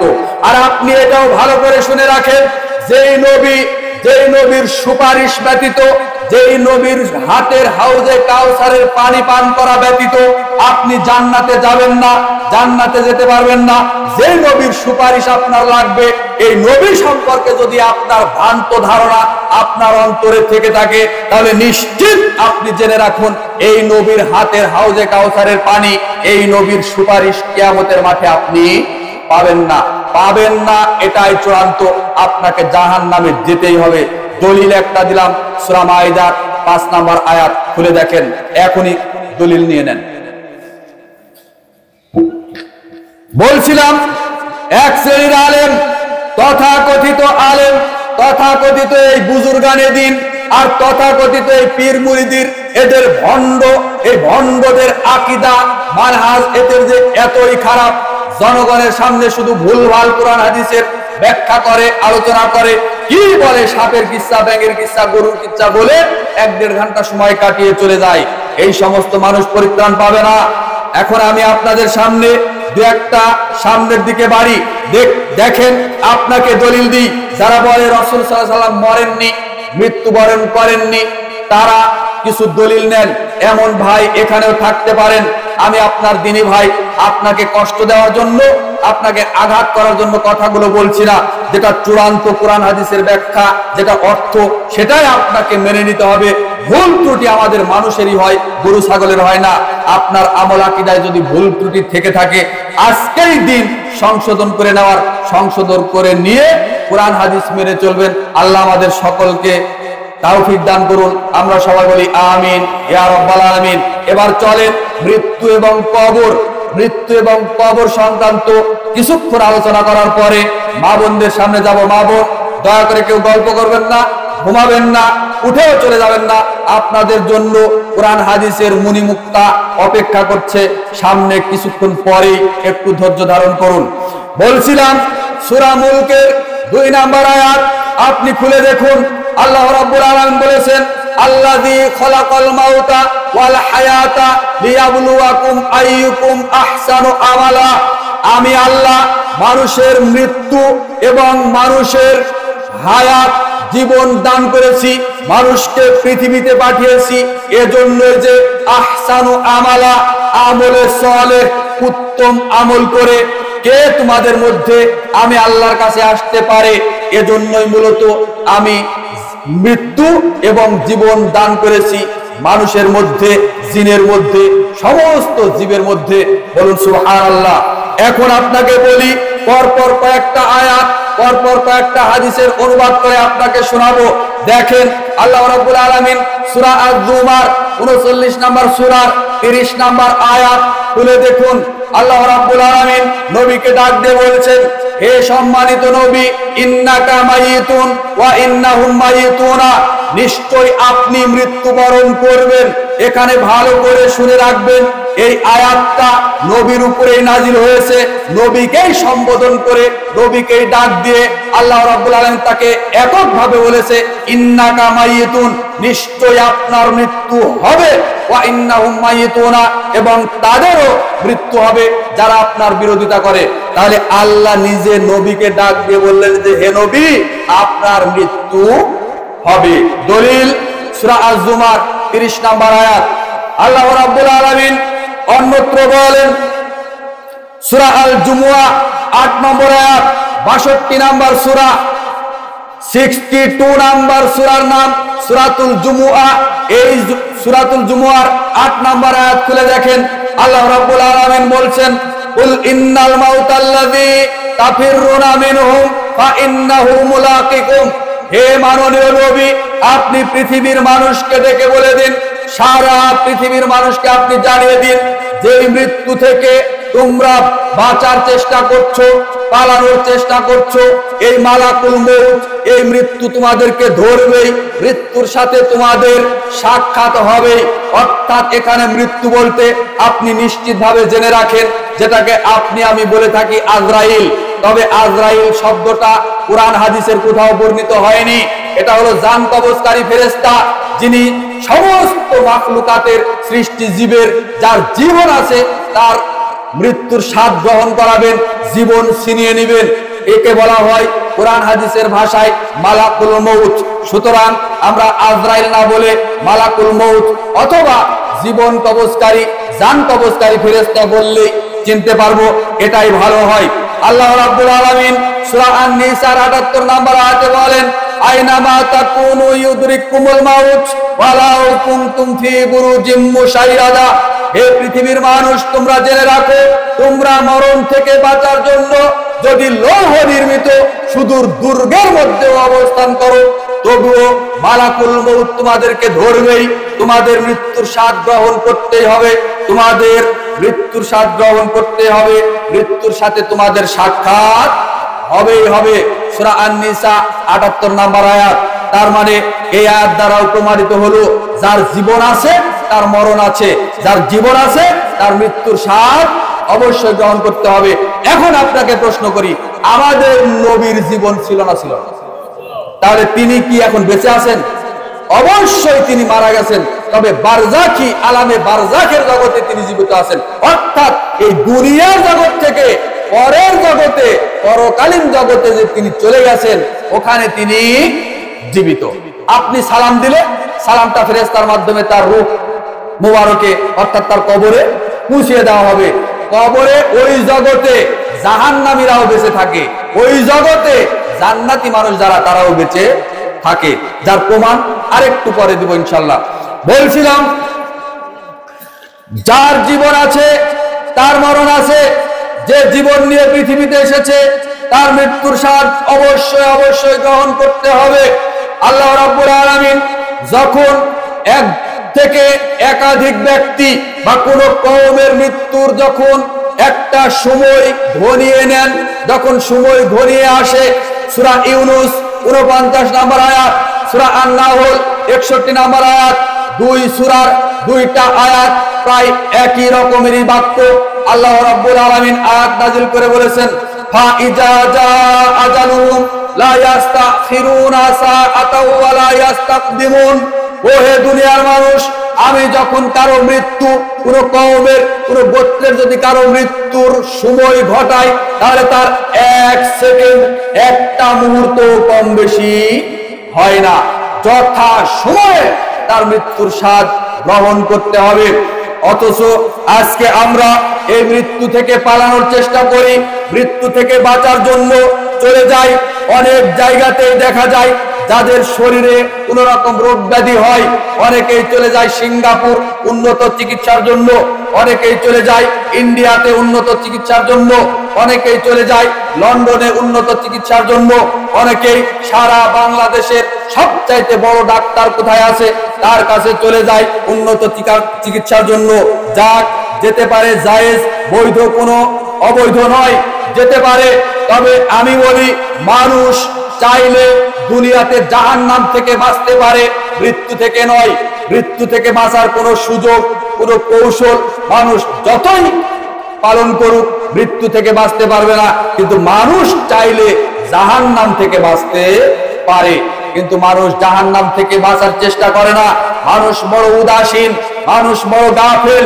এই মানুষ মৃত্যু থেকে বাঁচার জন্য, রোগ ব্যাধি থেকে বাঁচার জন্য যত চেষ্টা করে, তার 100 ভাগের যদি 1 ভাগ আল্লাহর কাছে আশ্রয় চাইতো জাহান্নাম থেকে বাঁচার জন্য, তাহলে আল্লাহ তাকে জাহান্নাম থেকে বাঁচিয়ে দিতেন, কোনো সন্দেহ নেই। আরে ডাক্তার হালাল জিনিস যদি খাবার আপনাকে নিষেধ দেয় কোনো একটা কারণে, কোনো একটা রোগ ব্যাধির কারণে, ডাক্তার আল্লাহর দেওয়া হালাল জিনিস আপনার জন্য নিষেধ দিল, আপনি ওটাকে এমন ভাবে ফেলে দিলেন, এমন ভাবে মেনে চলেন, মনে হচ্ছে যেন ওইটা আপনার জন্য হারাম, আপনি আর জিন্দেগিতে ওইটা স্পর্শ করেন না। আপনার ডায়াবেটিস আছে, আপনাকে ডাক্তার বলেছে মিষ্টির দিকে তাকিও না, খাওয়া তো বহু দূরের কথা। ডাক্তার আপনাকে বলেছে গরুর গোশত খাওয়া তো দূরের কথা, ওই গরুর দিকেও যান তাকাস না বাবা তুই, আপনি জিন্দেগিতেও তাকান না, জিন্দেগিতেও মিষ্টি খান না। আর আল্লাহ আপনাকে বলেছে আমি তোমার উপরে 5 ওয়াক্ত সালাত ফরজ করে দিয়েছি, আমি তোমার উপরে সুদকে হারাম করে দিয়েছি, আমি অন্যায় জুলুম অত্যাচারকে হারাম করে দিয়েছি, অথচ আপনি সবগুলো করেন। আল্লাহর পক্ষ থেকে দেওয়া বিধান, মুসলমানের ছেলে মেয়ের পুরো বিয়েতে নাচ গান, বাদ্যযন্ত্র, ডুবি তবলা, আপনার রং মাখামাখি, নাচানাচি চলবে না। এগুলি আল্লাহর পক্ষ থেকে, আল্লাহ রাসূলের পক্ষ থেকে চিরতরে হারাম, অথচ আপনার ওগুলি করতেই লাগে বড় হারাম। কথা ঠিক কিনা? বাংলাদেশের মুসলমানের বিয়ে এই ভিডিও করা ছাড়া, রং মাখামাখি ছাড়া কয়টা পরিবারে, কয়টা ছেলে মেয়ের বিয়ে নাচ গান ছাড়া হচ্ছে বলেন দেখি? বলেন। মুসলমানের সংস্কৃতি, ইসলামী সংস্কৃতি বাদ দিয়ে ওই ভারতের বলেন আর ইহুদি খ্রিস্টানদের বলেন, ওই সমস্ত বিধর্মীদের সংস্কৃতি নিয়ে আজকে পুরো মুসলিম সমাজটা সয়লাভ হয়ে গেছে। আপনারা জানলে অবাক হবেন, অল্প মাত্র গত 3-4 দিনে বাংলাদেশে প্রায় 100টার মতো খুন এবং নারী ধর্ষণ, শিশু ধর্ষণের মতো ঘটনা ঘটেছে। বলছিলাম যে 90% মুসলমানের দেশে এত খুন ধর্ষণ, এত লুটতরাজ, এত হানাহানি মারামারি, এত মামলা মোকদ্দমা কেন? আমাকে এক ভাই বলছিলেন যে এই এলাকার মানুষ একসময় এতই হানাহানি মারামারি খুনাখুনিতে লিপ্ত ছিল যে এই এলাকার মানুষের টাকা দিয়ে ফরিদপুরের জজ কোর্টের ওই কি বলে আপনার উকিলেরা অনেক বাড়ি গাড়ি করেছে এই এলাকার মানুষের টাকা দিয়ে। তাহলে এই মারামারি, খুনোখুনি, হত্যা, খুন, যখন ধর্ষণ, দিন দিন বাংলাদেশের মুসলমান 90% মুসলমানের দেশে এগুলো বেড়েই চলেছে। তার কারণ হিসেবে চিহ্নিত করব আমরা একটাই, মুসলমান শুধু নামে মুসলমান, এরা কোরআন হাদিস জেনে কোরআন হাদিস বুঝে আমল করা মুসলমান নয়। যার কারণে এই দুনিয়ার খেলতামাশায় পড়ে, দুনিয়ার মোহে পড়ে এগুলি অন্যায় অত্যাচার করছে। বলছিলাম মৃত্যুর স্বাদ আপনাকে আমাকে গ্রহণ করতেই হবে। রাসূল সাল্লাল্লাহু আলাইহি সাল্লামও বেঁচে নেই, তিনিও মারা গেছেন। কেননা রাসূল সাল্লাল্লাহু আলাইহি সাল্লাম মৃত্যুর সময়, মৃত্যুর পূর্বে তিনি নিজেই বলেছেন, লা ইলাহা ইল্লাল্লাহ, আল্লাহ ছাড়া হক কোনো মাবুদ নেই, ইন্নালিল মাউতি লা সাকারাত, নিশ্চয়ই মরণে রয়েছে কঠিন যন্ত্রণা। তাহলে আল্লাহর নবীও মৃত্যুর যন্ত্রণা হয়েছিল, তিনি নিজেও মৃত্যুর স্বাদ গ্রহণ করেছেন। না হলে শেষ নিঃশ্বাস ত্যাগ করার সময় তিনি কেন এই কথা বললেন? সিরাতুর রাসূল 854 পৃষ্ঠার কিতাব, আহলে হাদিস আন্দোলনের আমির প্রফেসর ডক্টর মোহাম্মদ আসাদুল্লাহ আল গালিব হাফিজাহুল্লাহ, তিনি লিখিত একটা সারা পৃথিবীর মধ্যে অন্তত বিশ্ববিখ্যাত একটা কিতাব সিরাতুর রাসূল। 1183টি কিতাব বের হয়েছে রাসূল সাল্লাল্লাহু আলাইহি ওয়াসাল্লামের জীবনী নিয়ে, জন্ম থেকে মৃত্যু পর্যন্ত নিয়ে। তার মধ্যে এর চাইতে উত্তম কিতাব আর আসমানের নিচে জমিনের উপরে আছে বলে আমাদের গবেষণায় জানা নেই। থাকতে পারে, তবে আছে বলে আমাদের জানা নেই। এই কিতাব আপনি খুলে দেখুন, 742 পৃষ্ঠায় রাসূল সাল্লাল্লাহু আলাইহি ওয়াসাল্লামের মৃত্যুর দিন তিনি ফজরের জামাতে যেতে পারেননি।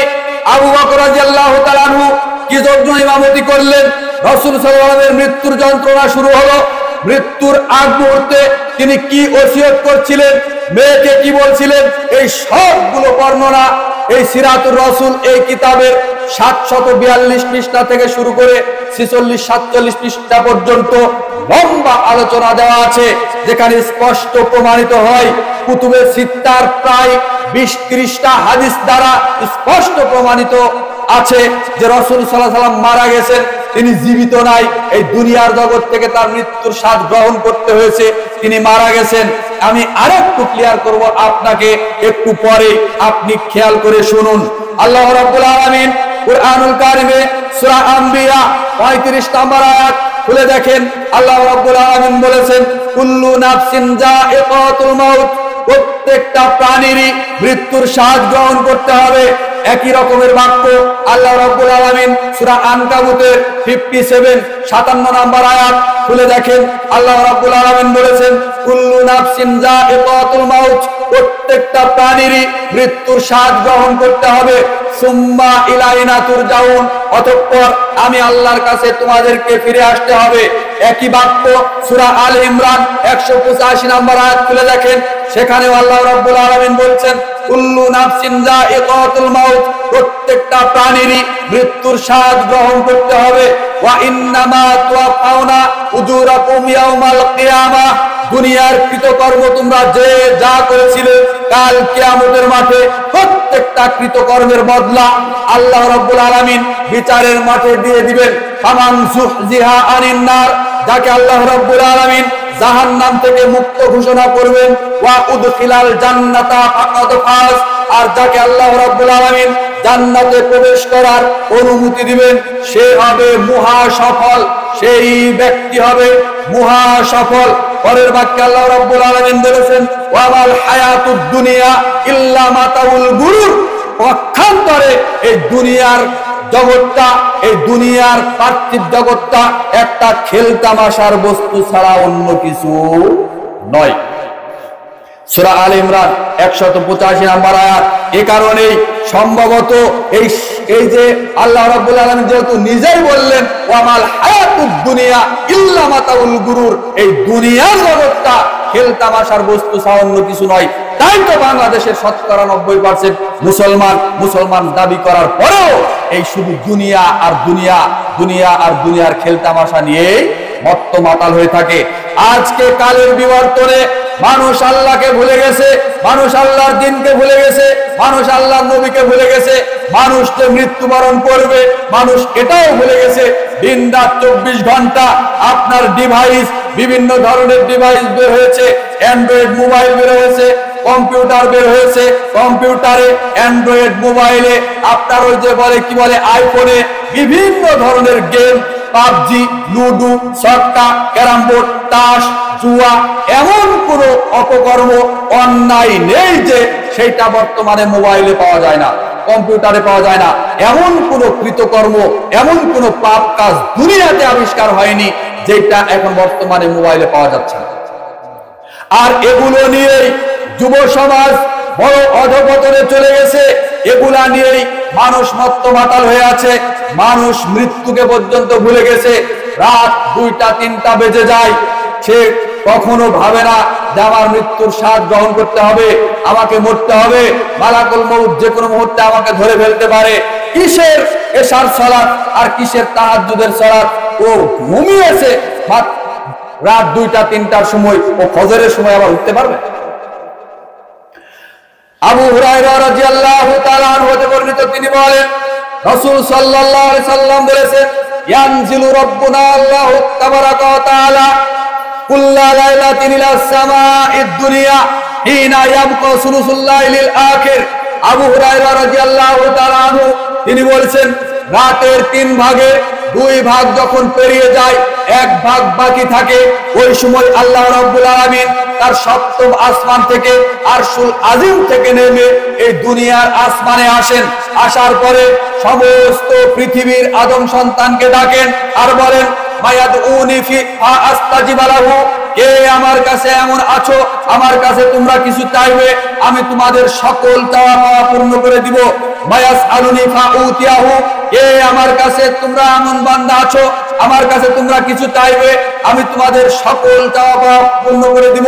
মায়াস্তাগফিরুনি ফাআগফির লাহু, কে এমন আছো বান্দা আমার কাছে তোমরা ভুল করেছো, ভুলের ক্ষমা চাইবে, ক্ষমা প্রার্থনা করবে, আমি আল্লাহ তোমাদেরকে ক্ষমা ভিক্ষা করে দিব। রাতের প্রত্যেকটা রাতেরই 3 ভাগের 2 ভাগ যখন পেরিয়ে যায়, 1 ভাগ বাকি থাকে, ওই সময় আল্লাহ দুনিয়ার আসমানে নেমে এসে সারা পৃথিবীর আদম সন্তানকে ডাকতে থাকেন। আর আদম সন্তান কত বড় নিমখারাম, ও রাত্রি 2টা 3টা পর্যন্ত গেম খেলেছে, ও অবৈধ সম্পর্ক করে অবৈধ প্রেমিক প্রেমিকার সাথে চ্যাটিং করেছে, হোয়াটসঅ্যাপে কথা বলেছে, কল দিয়েছে, মেসেজ করেছে। ও কি করে, এ এত বড় নিমখারাম, এ কি করে আল্লাহকে ডাকতে পারে? আল্লাহকে ডাকতে পারে না, মূল্যায়ন করতে পারে না, পারবে না। এটাই চূড়ান্ত যে হাদিসটি বললাম সহিহুল বুখারী প্রথম খণ্ড খুলে দেখেন, 1145 নম্বর আয়াত, 1145 নম্বর হাদিস। আল্লাহ রাব্বুল আলামিন এখন যদি কথার কথা রাত 11:30 বাজে আর একটু পরে আল্লাহ দুনিয়ার আসমানে নেমে চলে আসবে। আর আদম সন্তান, আমি কি আপনাকে চিনি না? আপনি এখানে আমার বক্তব্য মনোযোগ দিয়ে শুনছেন, যার কারণে আপনি বিড়ি সিগারেট এখন পর্যন্ত জ্বালাননি। এখান থেকে যেই বের হবেন গেটে গিয়ে মারবেন একটা গ্যাস লাইট, মুখে আগুন দিবেন আর গ্যাস লাইট মারবেন। এই জর্দাখোর, আমি আপনাকে চিনি না? আপনি তো জর্দা আপনার পকেটে আছে, ওই জুব্বার পকেটে, পাঞ্জাবির পকেটে পান সাজিয়ে নিয়ে আসছেন, জর্দা চাবাবেন আর যাবেন, এখানে সাহস পাচ্ছেন না। এখন এই যুবক ভাই, তোমাকে বলি, তোমার মা আলাপাতা খায়, তোমার দাদি নানি আলাপাতা খায়, গুল খায়, গুল, গুল চিনেন? গুল খায়, গনিগুল নাকি?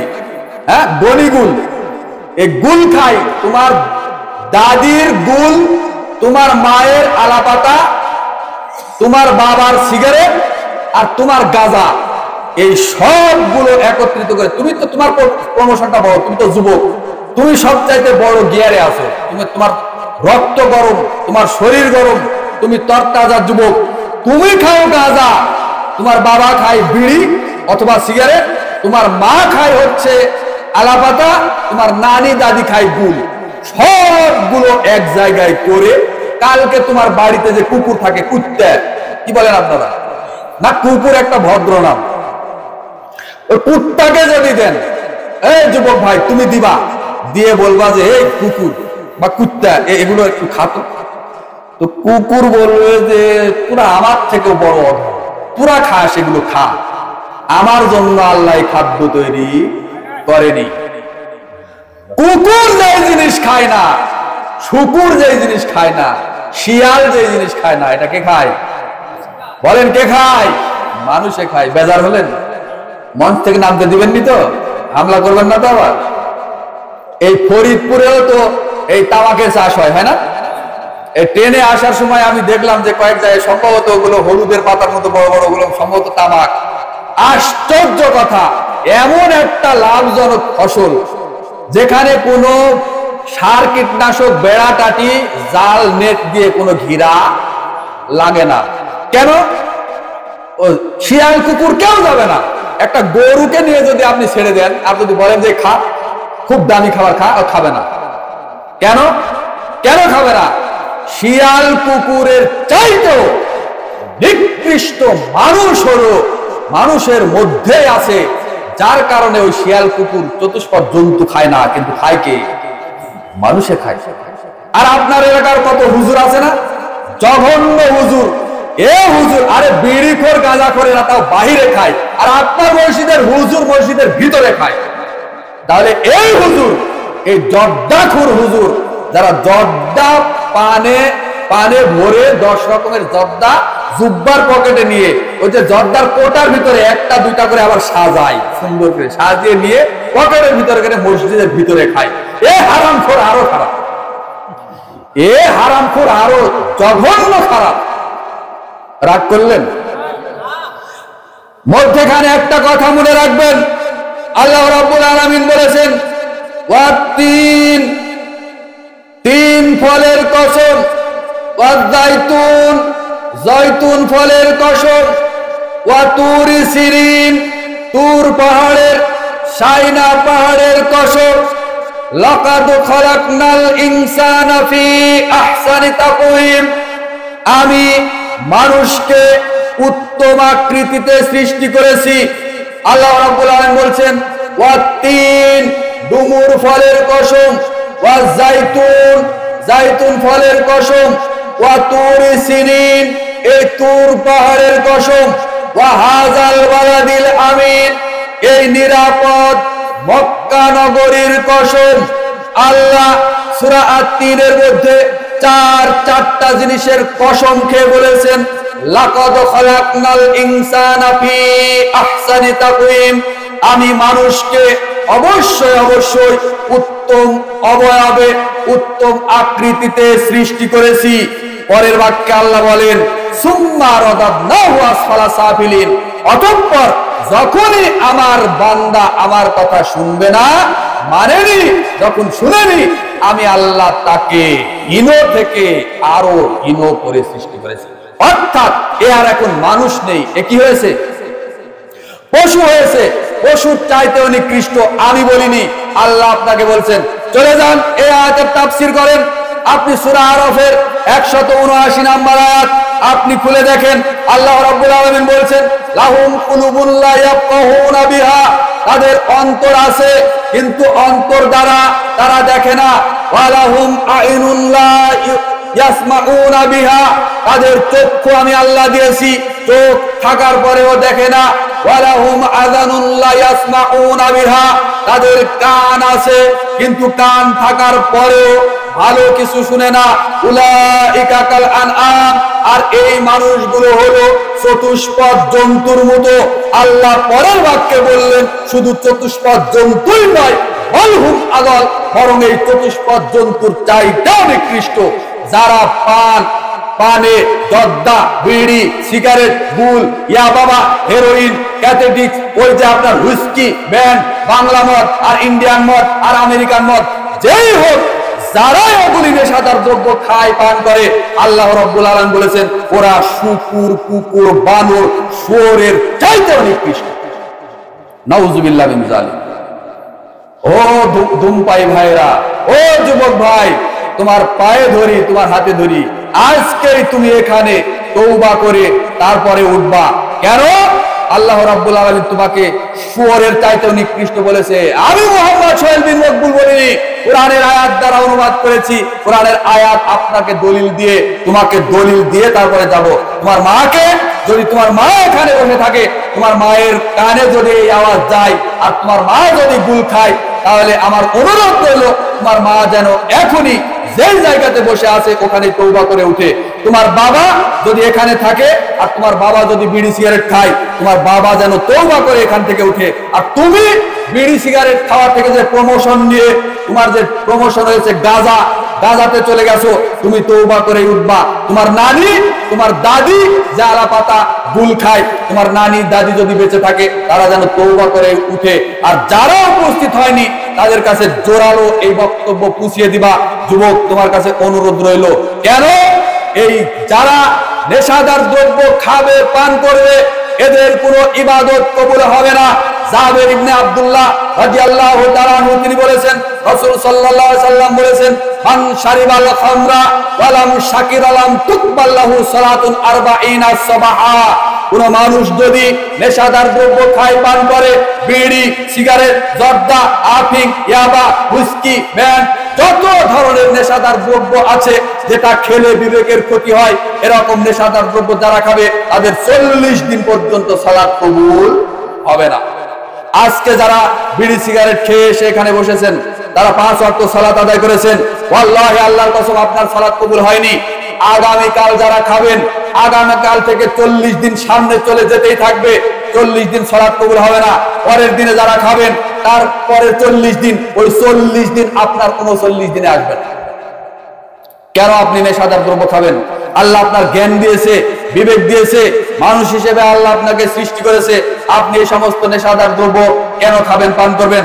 আপনি একটা কথা বলতে পারেন এখন যে হুজুর আমি দিনে 10টা জর্দা দিয়ে পান খাই, আমি দিনে 2 প্যাকেট 3 প্যাকেট সিগারেট খাই, বিড়ি খাই, ওই আমার তো নেশা হয় না, আমার তো বিবেকের ক্ষতি হয় না। বেয়াকুব কোথাকার! আরে বেকুব, তুমি জানো নেশাদার দ্রব্য কাকে বলে? আমি বলি নেশাদার দ্রব্য কাকে বলে, জর্দা কেন হারাম, বিড়ি সিগারেট কেন হারাম, আমি তোমাকে বলি। তোমার যুক্তি ইসলামে চলে না, তোমার যুক্তি ইসলামে চলে না। রাসূল সাল্লাল্লাহু আলাইহি সাল্লাম যা বলেছেন 1450 বছর পূর্বে, 14,500 কোটি বছর পরেও তাই থাকবে ইনশাআল্লাহ। রাসূল সাল্লাল্লাহু আলাইহি সাল্লাম বলেছেন, তুমি বলছো দিনে 10টা জর্দা দিয়ে পান খাই, আমার কিছু হয় না, তাহলে আমার একটা দলিল। রাসূল সাল্লাল্লাহু আলাইহি সাল্লাম বলেছেন, মা আশকারা কাসিরুহু ফা কলিলুহু হারামুন। যেই নেশাদার দ্রব্য বেশি খেলে তার বিবেকের ক্ষতি হয়, তার সামান্য একটা দানা, তার সামান্য পরিমাণও হারাম। এবার জর্দা 10টা খাও, আমি বলি 10 কৌটা জর্দা তোমাকে একবারে খাইয়ে দিব, বলেন ওর বিবেক ঠিক থাকবে কিনা? বলেন থাকবে কিনা? যে ব্যক্তি দিনে 2 প্যাকেট 3 প্যাকেট সিগারেট খায়, তাকে একবারে সবগুলো সিগারেটের যত মশলা আছে সবগুলো বের করে গ্লাসের ভিতরে দিয়ে ওই পানিটা আমি তাকে খাওয়াবো, বলেন ওর ব্রেন ঠিক থাকবে কিনা? থাকবে। যে ব্যক্তি গুল খায়, তাকে 10টা 20টা গুলের প্যাকেট, 10টা 20টা গুল তাকে একবারে খাইয়ে দিব, বলেন ওর বিবেক ঠিক থাকবে কিনা? ওর বউকে গিয়ে বলবে মা, আর মাকে গিয়ে বলবে বউ, আর বাপকে গিয়ে বলবে ভাই একটা সিগারেট দে তো, একটা ধরাই। বেটা বেকুব কোথাকার! চিনো ইসলামী শরীয়ত কাকে বলে তুমি জানো? ইসলামী শরীয়তের মূলনীতি তুমি বুঝো? বিড়ি সিগারেট কি করে হালাল হতে পারে? আর এই দেশের অন্তত 80 জন জর্দাখোর হুজুর আছে। এই জর্দাখোর, এই হারামখোরদের কারণে বিড়ি ফতোয়া দিয়েছে যে বিড়ি হারাম আর জর্দা নাকি মাকরুহ। এই হারামখোর মৌলবীরা এই দেশটা শেষ করে ফেললো। ওই হারামখোর নিজে এত জর্দা খাওয়া খায় রে ভাই, দাঁত একেবারে তরমুজের বিচির মতো, কি অবস্থা! ও বলেছে যে জর্দা হলো মাকরুহ আর বিড়ি হলো হারাম। ও হারামখোর খায় না যে বিড়ি, ওই জন্য যারা বিড়ি খায় তাদেরকে হারাম ফতোয়া দিয়েছে, আর ও জর্দা খায় যার কারণে বলেছে মাকরুহ। আচ্ছা ধরে নিলাম মাকরুহ শব্দটা কুরআন হাদিসে কোথাও ওইভাবে বর্ণিত হয়নি, তবে মাকরুহ কথাটা আরবি ডিকশনারিতে বা ইসলামী পরিভাষায় চলে, যার অর্থ হলো অপছন্দনীয়। বলেন তো কি? অপছন্দনীয়, নিন্দনীয়। এই বেটা হুজুর ভণ্ড, তো তুমি অপছন্দনীয় জিনিস কেন তুমি খাওয়া? মাকরুহ, অপছন্দনীয়, নিন্দনীয়, তো তুমি কেন খেলে? খাওয়া কি জন্য? আর এটা নিয়ে ফতোয়া দিবা কি জন্য? তো আমরা তো জিন্দেগি তো হারাম ছাড়া এই মাকরুহ ফতোয়া তো আমরা জীবনে কোনোদিন দিইনি, কোনোদিন দিইনি। তুমি খাও যার কারণে তুমি দিয়েছো। ফতোয়াটা হালকা করেছো, আর যার কারণে সাধারণ মানুষ বলে উমুক হুজুর খায় জর্দা, আমরা খেলে দোষ কি? কথা বলেন, মিথ্যে বললাম?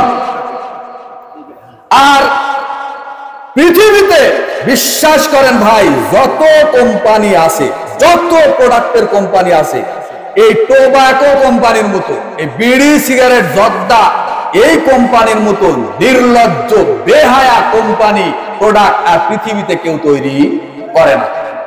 কেন বললাম? এই যে টিস্যু, এটা কোন কোম্পানি? বসুন্ধরা, তাই না? এই বসুন্ধরা কোম্পানির টিস্যু ও অ্যাড করছে যে আমার কোম্পানির টিস্যু ব্যবহার করেন, এইভাবে তৈরি আছে, সবচাইতে সকল টিস্যুর সেরা টিস্যু বসুন্ধরা টিস্যু অ্যাড করে না? করছে। সব পণ্য যারা তৈরি করে তারা তার নিজের পণ্যের সুনাম করে, অ্যাড করে ভালো। আর বিড়ি সিগারেট এই টোবাকো কোম্পানি এরা অ্যাড করে যে আমার পণ্যটা কত খারাপ। ও লিখেই দিয়েছে সিগারেটের প্যাকেটের গায়ে, ধূমপান বিষপান, ধূমপান অকাল মৃত্যুর কারণ, ধূমপানে ক্যান্সার আনে, ধূমপানে ফুসফুস নষ্ট হয়, ধূমপান অনেক রোগের কারণ, লেখা আছে না নাই? এরপরেও নিজে চোখে দেখছে যে লেখা আছে ওখানে।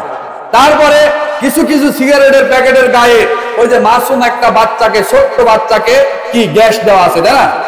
গ্যাস দেওয়া আছে, মানে ধূমপানের ক্ষতির এত প্রভাব বাচ্চাকে পড়লেও ওই বাচ্চা কি হবে? নিঃশ্বাস নিতে পারবে না, বাচ্চা নিঃশ্বাস বন্ধ হয়ে মারা যেতে পারে। এই একটা ছবি পর্যন্ত সিগারেটের প্যাকেটের গায়ে দিয়ে রেখেছে যাতে মানুষের থেকে ফিরে আসে। আর ওই হারামখোর নিজে চোখে দেখার পরেও টাকা দিয়ে কিনে খায়, টাকা দিয়ে কিনে খায় না? আর কতগুলো বিড়িখোর সিগারেট করে হারামখোরেরা আছে, এরা টয়লেটের মধ্যে গিয়ে না মারলে এদের নাকি লাইন ক্লিয়ার হয়, নিচের রাস্তা ক্লিয়ার হয় না, বাথরুমের মধ্যে খেতে হয়। আরে পৃথিবীর সবচাইতে দামি মাশরুম খাবার, যার 1 কেজি খাবারের দাম প্রায় 6 লক্ষ টাকা বাংলাদেশের টাকায়। মাশরুম খাবার 1 কেজি, 1 প্লেট যদি খাবার আপনাকে সাজিয়ে দেওয়া হয় 6 লক্ষ টাকা দিতে হবে। ওই খাবারে যদি কাউকে দেওয়া হয়, আর টয়লেটের ভিতরে যদি কোন রকম দুর্গন্ধ না থাকে, টাইলস করা, বিভিন্ন ধরনের স্প্রে স্যান্ড দেওয়া আছে, ওই টয়লেট প্যান মনে করেন সেট করা আছে, ওখানে গিয়ে 6 লক্ষ টাকা দামের খাবার দেওয়া হলো, বলেন তো কোনো মানুষ খাবে? খাবে? কিন্তু বিড়ি খোর, এই সিগারেট করে এত হারামি এরা, এদের লজ্জাও নাই, শরমও নাই, হায়াও নাই, এর বিবেকও নাই, বুদ্ধিও নাই। আর বিদ্যার হিসাব পরে, বুদ্ধি তো মাথার মধ্যে থাকতে হবে। টয়লেটের মধ্যে যে গ্যাস লাইট মারে, ম্যাচ মারে, ওখানে টানছে আর বলছে স্বাদে গন্ধে অতুলনীয়। স্বাদে গন্ধে অতুলনীয়। তো যেটা টানছে এটাতে কি স্বাদ পাচ্ছে, আর নিজ দিয়ে আল্লাহ মাফ করে, নিচের রাস্তা যেটা বের করে দিচ্ছে নিজের বডি থেকে, ওটা কি গন্ধ। তার মানে সিগারেটের প্যাকেটে লিখে দিয়ে রাখছে স্বাদে গন্ধে অতুলনীয়। এই প্রশিক্ষণটা ওই হারামখোর করেছে, যার কারণে টয়লেটের ভিতরে গিয়ে খায়। আর টয়লেটের ভিতরে গিয়ে না ধরালে নাকি ওর লাইন ক্লিয়ার হয় না। আস্তাগফিরুল্লাহ। কিভাবে বুঝাবো জাতিকে? কে হকের কথা বলবে, কে সঠিক কথা বলবে? এগুলো আমরা বলি দেখেই এক শ্রেণীর মানুষ বলে যে আহলে হাদিসরা হলেন ফিতনাবাজ। কি বলে না? বলে না? আহলে হাদিসের মুখ, কোরআন হাদিসের সঠিক ব্যাখ্যা এভাবে চলবে, মরা পর্যন্ত চলবে, কিয়ামত পর্যন্ত চলবে ইনশাআল্লাহ। আরে ইমাম আবু দাউদ রাহিমাহুল্লাহ আজ থেকে প্রায় 1168 বছর পূর্বে তিনি সেই সময় বলে গেছেন, লাউলা হাদিহিল ইসাবা লান্দারাসাল ইসলাম ইয়ানি আসাবাল হাদিস। আরে আহলে হাদিস মানুষ যদি পৃথিবীতে না থাকতো তাহলে ইসলাম দুনিয়াতে থাকতো না, ইসলাম মিটে যেত দুনিয়ার মুখ থেকে। আহলে হাদিসরা আছে বলেই আজও সঠিক ইসলাম পৃথিবীর বুকে আছে। আমি বলি সারা পৃথিবীতে, শুধু বাংলাদেশ নয়, আমি ভারতেও লক্ষ লক্ষ হিন্দুদের মাঝেও কোরআন হাদিসের দাওয়াত এভাবেই দিয়ে এসেছি, জোরালো কণ্ঠে দিয়ে এসেছি, ভবিষ্যতেও দিব ইনশাআল্লাহ। কোনোদিন আমি কাউকে পরোয়া করে কথা বলি না। যা কোরআন হাদিসের এলেম আমার অর্জন আছে, আল্লাহ দিয়েছেন, আলহামদুলিল্লাহ। এইভাবেই বলি, পৃথিবীর যেখানে হোক না কেন, কোরআন হাদিসের বিরুদ্ধে যদি কোনো ষড়যন্ত্র হয় আর শিরিক মনে করে, ইবাদত মনে করে যদি শিরিককে দিনের মধ্যে ঢুকে দেওয়া হয়, ইবাদত মনে করে যদি কোনো বিদাতি আমলকে ইসলামের মধ্যে ঢুকে দেওয়া হয়, মৃত্যু অবধি পর্যন্ত ওইটাকে হক প্রমাণ করেই ছাড়বো। আর ওই বেদাতি আমলকে, শিরিকি আমলকে শিরিক বিদাত প্রমাণ করেই ছাড়বো ইনশাআল্লাহ। আপনারা দোয়া করবেন আমাদের জন্য, আল্লাহ যেন আমাদের কবুল করেন, আমিন ইয়া রাব্বাল আলামিন। বলছিলাম একটু সামনে যাই, আপনাদের প্রতি আমার উদাত্ত আহ্বান রইল, জিন্দেগিতে কেউ বিড়ি, সিগারেট, তামাক, নেশাদার দ্রব্য কেউ খাবেন না, পান করবেন না। হাজী সাহেব হয়তো বা বলতে পারে, কেউ যদি দোকানদার থাকে যে বাবা আমি খাই না কিন্তু আমি বিড়ি সিগারেট বিক্রি করি, আছে না না এরকম? হ্যাঁ,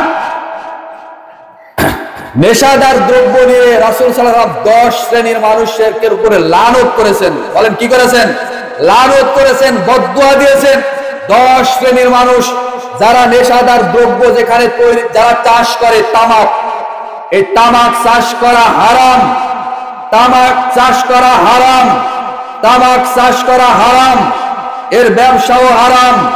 তামাক যারা কিনে তারাও হারাম, যারা বিক্রি করে তারাও হারাম উপার্জন করে। তামাক যেখানে কিনে নিয়ে যাওয়া হয় ফ্যাক্টরিতে, যত শ্রমিক মালিক কাজ করে সেখানে সবগুলো হারাম। যারা তামাক ওখান থেকে আবার রিটেলার, ডিলার হিসেবে যারা সেল করে তারাও হারাম কাজ করে। এইরকম করতে করতে যারা সর্বশেষ নিয়ে এসে মুদি দোকানে বা পানের দোকানে যারা বিক্রি করে, এটা মনে করেন যে 9 নাম্বার সিরিয়াল, ওটাও হারাম টাকা, ওটাও অবৈধ টাকা। আর সর্বশেষ যে হারামখোর নিজের মুখে দেয় যে খায়, এ হলো 10 নম্বরের ব্যক্তি। এই 10টা শ্রেণীর মানুষের প্রতি রাসূল সাল্লাল্লাহু আলাইহি ওয়াসাল্লাম লানত বর্ষণ করেছেন। এদের ইনকাম হারাম, এদের পরিবারের ব্যবসা বাণিজ্যে যা করবে সবই হবে হারাম। আরেকটা হাদিসের অনুবাদ করলাম, যারা এগুলো খায়, পান করে, তাদের কয়দিন সালাত কবুল হবে না? বলেন কয়দিন সালাত কবুল হবে না? 40 দিন সালাত কবুল হবে না। সুনান ইবনে মাজাহ 3393 নম্বর হাদিস। হাদিস খুলে দেখেন, যদি না থাকে আমি মোহাম্মদ সোহেল বিন মকবুল আমি খুলে দেখিয়ে দিব ইবনে মাজাহ কোথায় আছে হাদিসটা।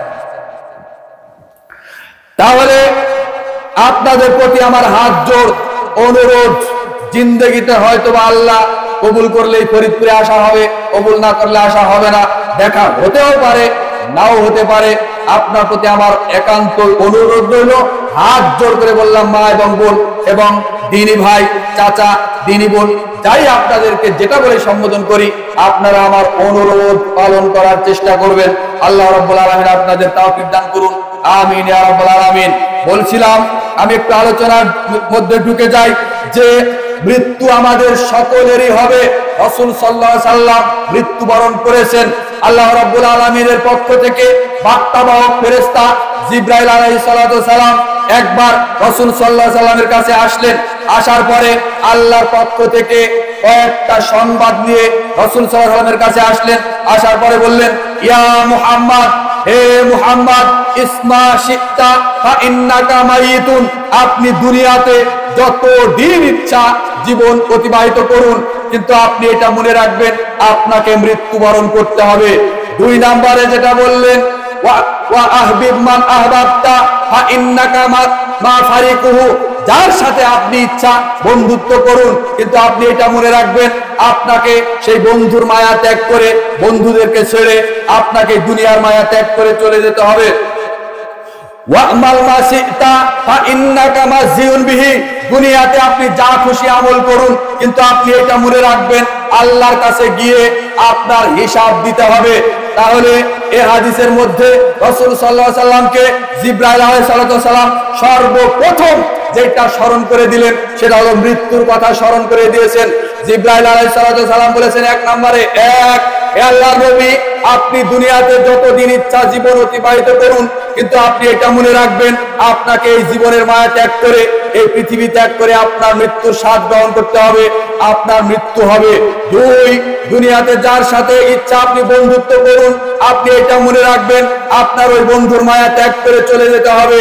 3, দুনিয়াতে আপনি যে আমল করবেন আপনার ইচ্ছা, কিন্তু আপনাকে এটা মনে রাখতে হবে আল্লাহর কাছে গিয়ে আপনার এই দুনিয়ার কৃতকর্মের হিসাব, দুনিয়ার আমলের হিসাব আল্লাহর কাছে গিয়ে আপনাকে দিতে হবে। এই হাদিসটি পাবেন সিলসিলা আহাদিসুস সহিহা 2য় খণ্ড 832 নম্বর হাদিস। হাদিস তো স্পষ্ট সহিহ হাদিস দেওয়া আছে। জিবরাইল আলাইহিস সালাতু ওয়াস সালাম এসে রাসূল সাল্লাল্লাহু আলাইহি সাল্লামকে মৃত্যুর সংবাদ দিয়েছিলেন। এবার আরেকবার আপনাদের কাছে প্রশ্ন, বলেন তো আল্লাহর পক্ষ থেকে বার্তাবাহক ফেরেশতা জিবরাইল এসে 3টা সংবাদ দিলেন, তার মধ্যে 1 নম্বরে ছিল মৃত্যুর সংবাদ। বলেন এবার আপনি আল্লাহ রাসূল জীবিত আছেন না মারা গেছেন?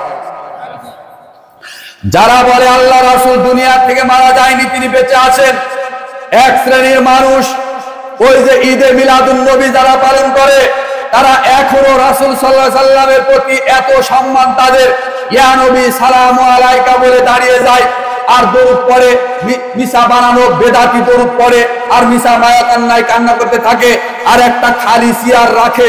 রাসূল সাল্লাল্লাহু আলাইহি সাল্লাম নাকি ওই চেয়ারে এসে বসেছে। এই বেটা বেয়াদব, মূর্খ ভণ্ড কোথাকার! যদি আল্লাহ রাসূলের নামে চেয়ারই রাখছিস, আর আল্লাহ রাসূল যদি ওখানে এসেই থাকে, আল্লাহ রাসূলকে বসায় রেখে তুই আমার বক্তব্য দিস কি? রাসূল সাল্লাল্লাহু আলাইহি উম্মত বলেন তো, আমার কথা মনে হয় বুঝতে পারেননি।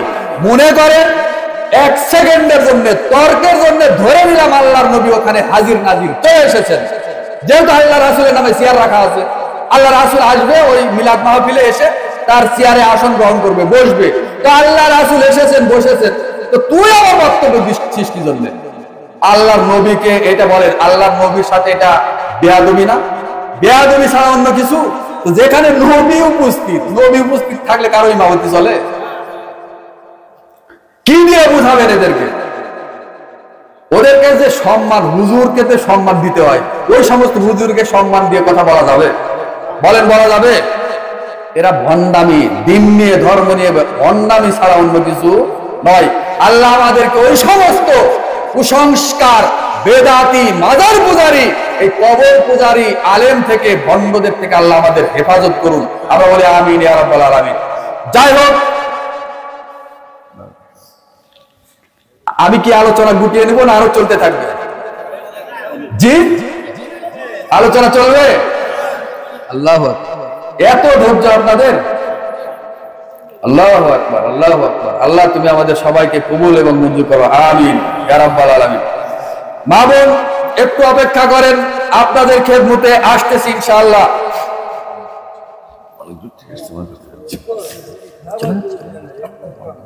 আচ্ছা আচ্ছা, ঠিক আছে, শুকরিয়া, দোয়া করুন, জাযাকুমুল্লাহ বারাকাল্লাহ, দোয়া করুন। বলছিলাম, যাই হোক, আমাদের মৃত্যু হয়ে গেল। আমাদের মৃত্যুর পরে সর্বপ্রথম যে কাজটা হবে, এবার আমরা একটু কবরের দিকে যাই। মৃত্যুর পরের প্রথম কাজ জানাজা। তাহলে জানাজা যত দ্রুত সম্ভব আপনি জানাজা করবেন, কেননা সহিহ বুখারী 6512 এবং 13 নম্বর হাদিস আপনি খুলে দেখবেন যে মৃত ব্যক্তি যদি জান্নাতি হয় তাহলে সে দ্রুত কবরের দিকে যেতে চায়। রাসূল সাল্লাল্লাহু আলাইহি সাল্লাম বলেছেন, এই ব্যক্তি দুনিয়ার আযাব থেকে, মানুষের অত্যাচার থেকে বেঁচে গেল। আর আরেকজন ব্যক্তি যদি জাহান্নামী হয়, রাসূল সাল্লাল্লাহু আলাইহি সাল্লাম বলেছেন যে এই ব্যক্তির কাছ থেকে দুনিয়ার মানুষ পরিত্রাণ পেল, আর এই ব্যক্তি ক্ষতিগ্রস্ত হলো। অর্থাৎ 2 শ্রেণীর মানুষই কবরে যাবে, 2 শ্রেণীর মানুষই মারা যাবে, জান্নাতি হয়ে অথবা জাহান্নামী হয়ে। যাই হোক, মানুষের কল্যাণের জন্য মৃত ব্যক্তিকে দ্রুত দাফন করা একান্ত জরুরি। জরুরি প্রয়োজন ছাড়া মৃত ব্যক্তিকে বেশিক্ষণ উপরে রাখা যাবে না। এবার আপনি জানাজায় চলে গেলেন। জানাজার সময় আপনি যখন জানাজার লাশটাকে সামনে নিচ্ছেন, নেওয়ার পরে আমাদের কিছু করণীয় আছে। জানাজার সালাত আপনাকে আদায় করতে হবে। রাসূল সাল্লাল্লাহু আলাইহি সাল্লাম সাহাবীদের জানাজার সালাত আদায় করেছেন। সাহাবীরা তাদের সঙ্গী সাথীদের মধ্যে কেউ মারা গেলে জানাজার সালাত আদায় করেছেন। আপনাকে বলি, আমাদের দেশে মাযহাবী ভাইয়েরা জানাজার সালাতে কি পড়ে আর কি করে, শুধু বলে আল্লাহু আকবার, আল্লাহু আকবার, আল্লাহু আকবার, আসসালামু আলাইকুম রাহমাতুল্লাহ, আসসালামু আলাইকুম রাহমাতুল্লাহ। কিচ্ছু বোঝা যায় না। আপনাদের এটা পঞ্চগ্রাম আহলে হাদিস এলাকা নাকি? এখন কত গ্রাম? জি, 7টা কি 8টা গ্রাম। আল্লাহ পুরো এলাকাটাকে আহলে হাদিস অধ্যুষিত এলাকা হিসেবে কবুল করে নিন, আমিন ইয়া রাব্বাল আলামিন। জানাজার সালাতে দাঁড়ালেন, দাঁড়ানোর পরে কিরাত 2 ভাবেও দেওয়া যায়, জোরেও দেওয়া যায়, নীরবেও দেওয়া যায়। তবে যারা নীরবে কিরাত দিয়ে থাকেন সেখানে বলতে হবে যে নীরবে কিরাত হবে, ইমাম সাহেব বলে দিবেন যে জোরে কিরাত হবে না, নীরবে হবে। দোয়া যা যা আছে, সূরা ফাতিহা, অন্যান্য দোয়া আপনারা যার যার মতো করে নেবেন। ইমাম সাহেবের দায়িত্ব এবং কর্তব্য হলো মানুষকে বলবে আপনারা সোজা হয়ে কাতার প্রাচীরের মতো দাঁড়ান। দাঁড়ানোর পরে মাইয়েতের নিয়তে এখন আপনার দানও হলো, ইমাম মুক্তাদি সবাই দাঁড়িয়ে গেল। জানাজার সালাতে গিয়ে বলা হয় একটু নিয়তটা বলে দেন। কি বলে নিয়ত বানতে হবে? 70 বছর যাবত 80 বছর যাবত জানাজা করে হাজার হাজার মানুষ লাশ দাফন করলো, আর প্রত্যেকটা জানাজাতে গিয়ে বলে দেয় যে নিয়ত বলে দেন, নিয়ত বলে দেন। কিসের নিয়ত? মুখে নিয়ত উচ্চারণ করা বিদআত। মুখে জানাজার নিয়ত, যে কোনো নামাজের নিয়ত মুখে উচ্চারণ করা বিদআত, আর অন্তরে নিয়ত করাটা সুন্নাত। আপনি অন্তরে নিয়ত করবেন, শুধুমাত্র আল্লাহু আকবার বলে বুকে হাত বাঁধবেন। এই আল্লাহু আকবার বলে হাত বাঁধলেন, ওই সময় মুখ খুলবে, তার আগে মুখ খুলবে না। এটাই চূড়ান্ত। যাক, আপনি তাকবীরে তাহরিমা দিলেন, তাকবীর হবে 4টা। প্রথম তাকবীরে তাহরিমা দিলেন, দেওয়ার পরে জানাজার সালাতে কোন রকম আপনার সানা বা বাইত বাইনি নেই, সরাসরি আউযুবিল্লাহ বিসমিল্লাহ তাউস তাসমিয়া পড়ে আপনাকে সূরা ফাতিহা পড়তে হবে। যদি সূরা ফাতিহা না পড়েন, আমাদের দেশের মাযহাবী ভাইদের ফতোয়া অনুযায়ী জানাজার সালাতে সহ অন্যান্য সালাতে যারা সূরা ফাতিহা পড়ে তাদের মুখে মাটি ঢুকিয়ে দাও। এই ফতোয়া তারা দিয়ে রেখেছে, নাউযুবিল্লাহ মিন যালিক। অথচ প্রথম দিকে আলোচনার শুরুতেই বলেছিলাম সূরা ফাতিহার মতো দোয়া আসমানের নিচে জমিনের উপরে একটা কিছু বর্ণিত হয়নি, যেখানে আল্লাহর কাছে প্রতিটি সালাতেই আপনি পরিত্রাণ চাচ্ছেন, ইহদিনাস সিরাতাল মুস্তাকিম।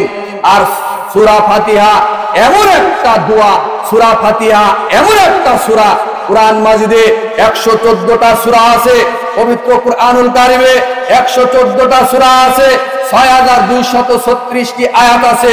এই 6236টি আয়াতের মধ্যে 113টা সূরা যদি পড়ে আপনি মানে কমপ্লিট করেন, শেষ করেন, তবুও আল্লাহ আপনার কিরাতের জবাব দিবে না, আল্লাহ আপনার সাথে কথা বলবেন না। অথচ সূরা ফাতিহা এমন একটা সূরা, যেই সূরা পাঠ করা মাত্র বান্দা আল্লাহ বান্দার কথার সাথে এই সূরা ফাতিহা পড়ার সাথে সাথে জবাব দিয়ে থাকেন। বলুন সুবহানাল্লাহ। মিশকাতুল মাসাবির 823 নম্বর হাদিস খুলে দেখুন, যেখানে আল্লাহ রাব্বুল আলামিন সূরা ফাতিহা, রাসূল সাল্লাল্লাহু আলাইহি ওয়াসাল্লাম বলেছে যে ব্যক্তি সূরা ফাতিহা পাঠ করার সময় বলে আলহামদুলিল্লাহি রাব্বিল আলামিন, যাবতীয় প্রশংসা জগৎ সমূহের প্রতিপালক একমাত্র আল্লাহর জন্য, সাথে সাথে আল্লাহ বলেন হামিদানি আব্দি, আমার বান্দা আমার প্রশংসা করেছে। বলুন সুবহানাল্লাহ। যখন বান্দা বলে আর রহমানির রহিম, পরম দয়াময় করুণা আল্লাহর জন্য, আল্লাহ বড় দয়াময়, সাথে সাথে আল্লাহ রাব্বুল আলামিন বলে মর্যাদানি আব্দি, আমার বান্দা আমার মর্যাদা বৃদ্ধি করে দিয়েছে। বলুন সুবহানাল্লাহ। এইভাবে সূরা ফাতিহা বান্দা ফরজ সালাত হোক, নফল সালাত হোক, তারাবির সালাত হোক, তাহাজ্জুদ সালাত হোক, জানাজার সালাত হোক, সালাতটা সিররি সালাত হোক, জেহরি সালাত হোক, যেই সালাতই হোক না কেন, বান্দা যখনই সূরা ফাতিহা পড়বে স্বয়ং আল্লাহ বান্দা সূরা ফাতিহার সাথে উত্তর দিবে। এটা সূরা ফাতিহার পাওয়ার, এটা সূরা ফাতিহার ক্ষমতা। অথচ আমাদের দেশের মাযহাবী আলেমরা ফতোয়া দিয়ে রেখেছে যারা সালাতের মধ্যে সূরা ফাতিহা পড়বে তাদের মুখের ভিতরে মাটি ঢুকিয়ে দাও। নাউযুবিল্লাহ মিন যালিক।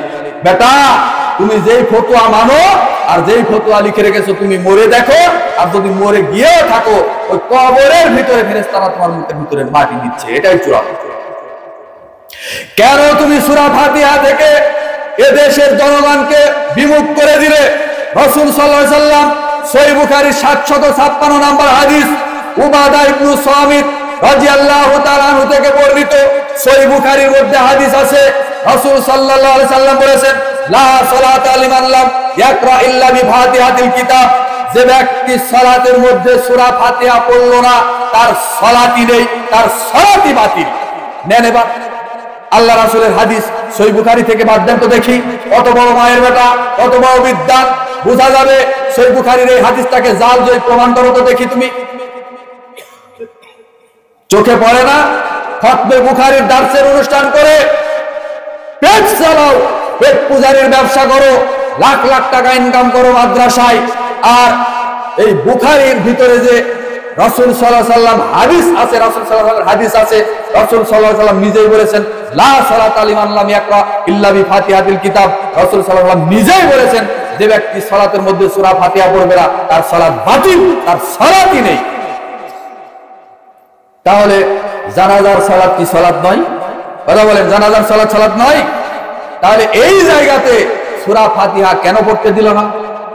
যতদিন মুক্তাদি ইমাম যারাই যত জীবনে সূরা ফাতিহা পাঠ করেনি, যে কোনো সালাতে সূরা ফাতিহা পাঠ করেনি, ওর সালাত হয়নি। এটাই চূড়ান্ত, এটাই আমাদের আকীদা বিশ্বাস। বলছিলাম আউযু বিল্লাহ বিসমিল্লাহ সহ সূরা ফাতিহা পাঠ করতে হবে।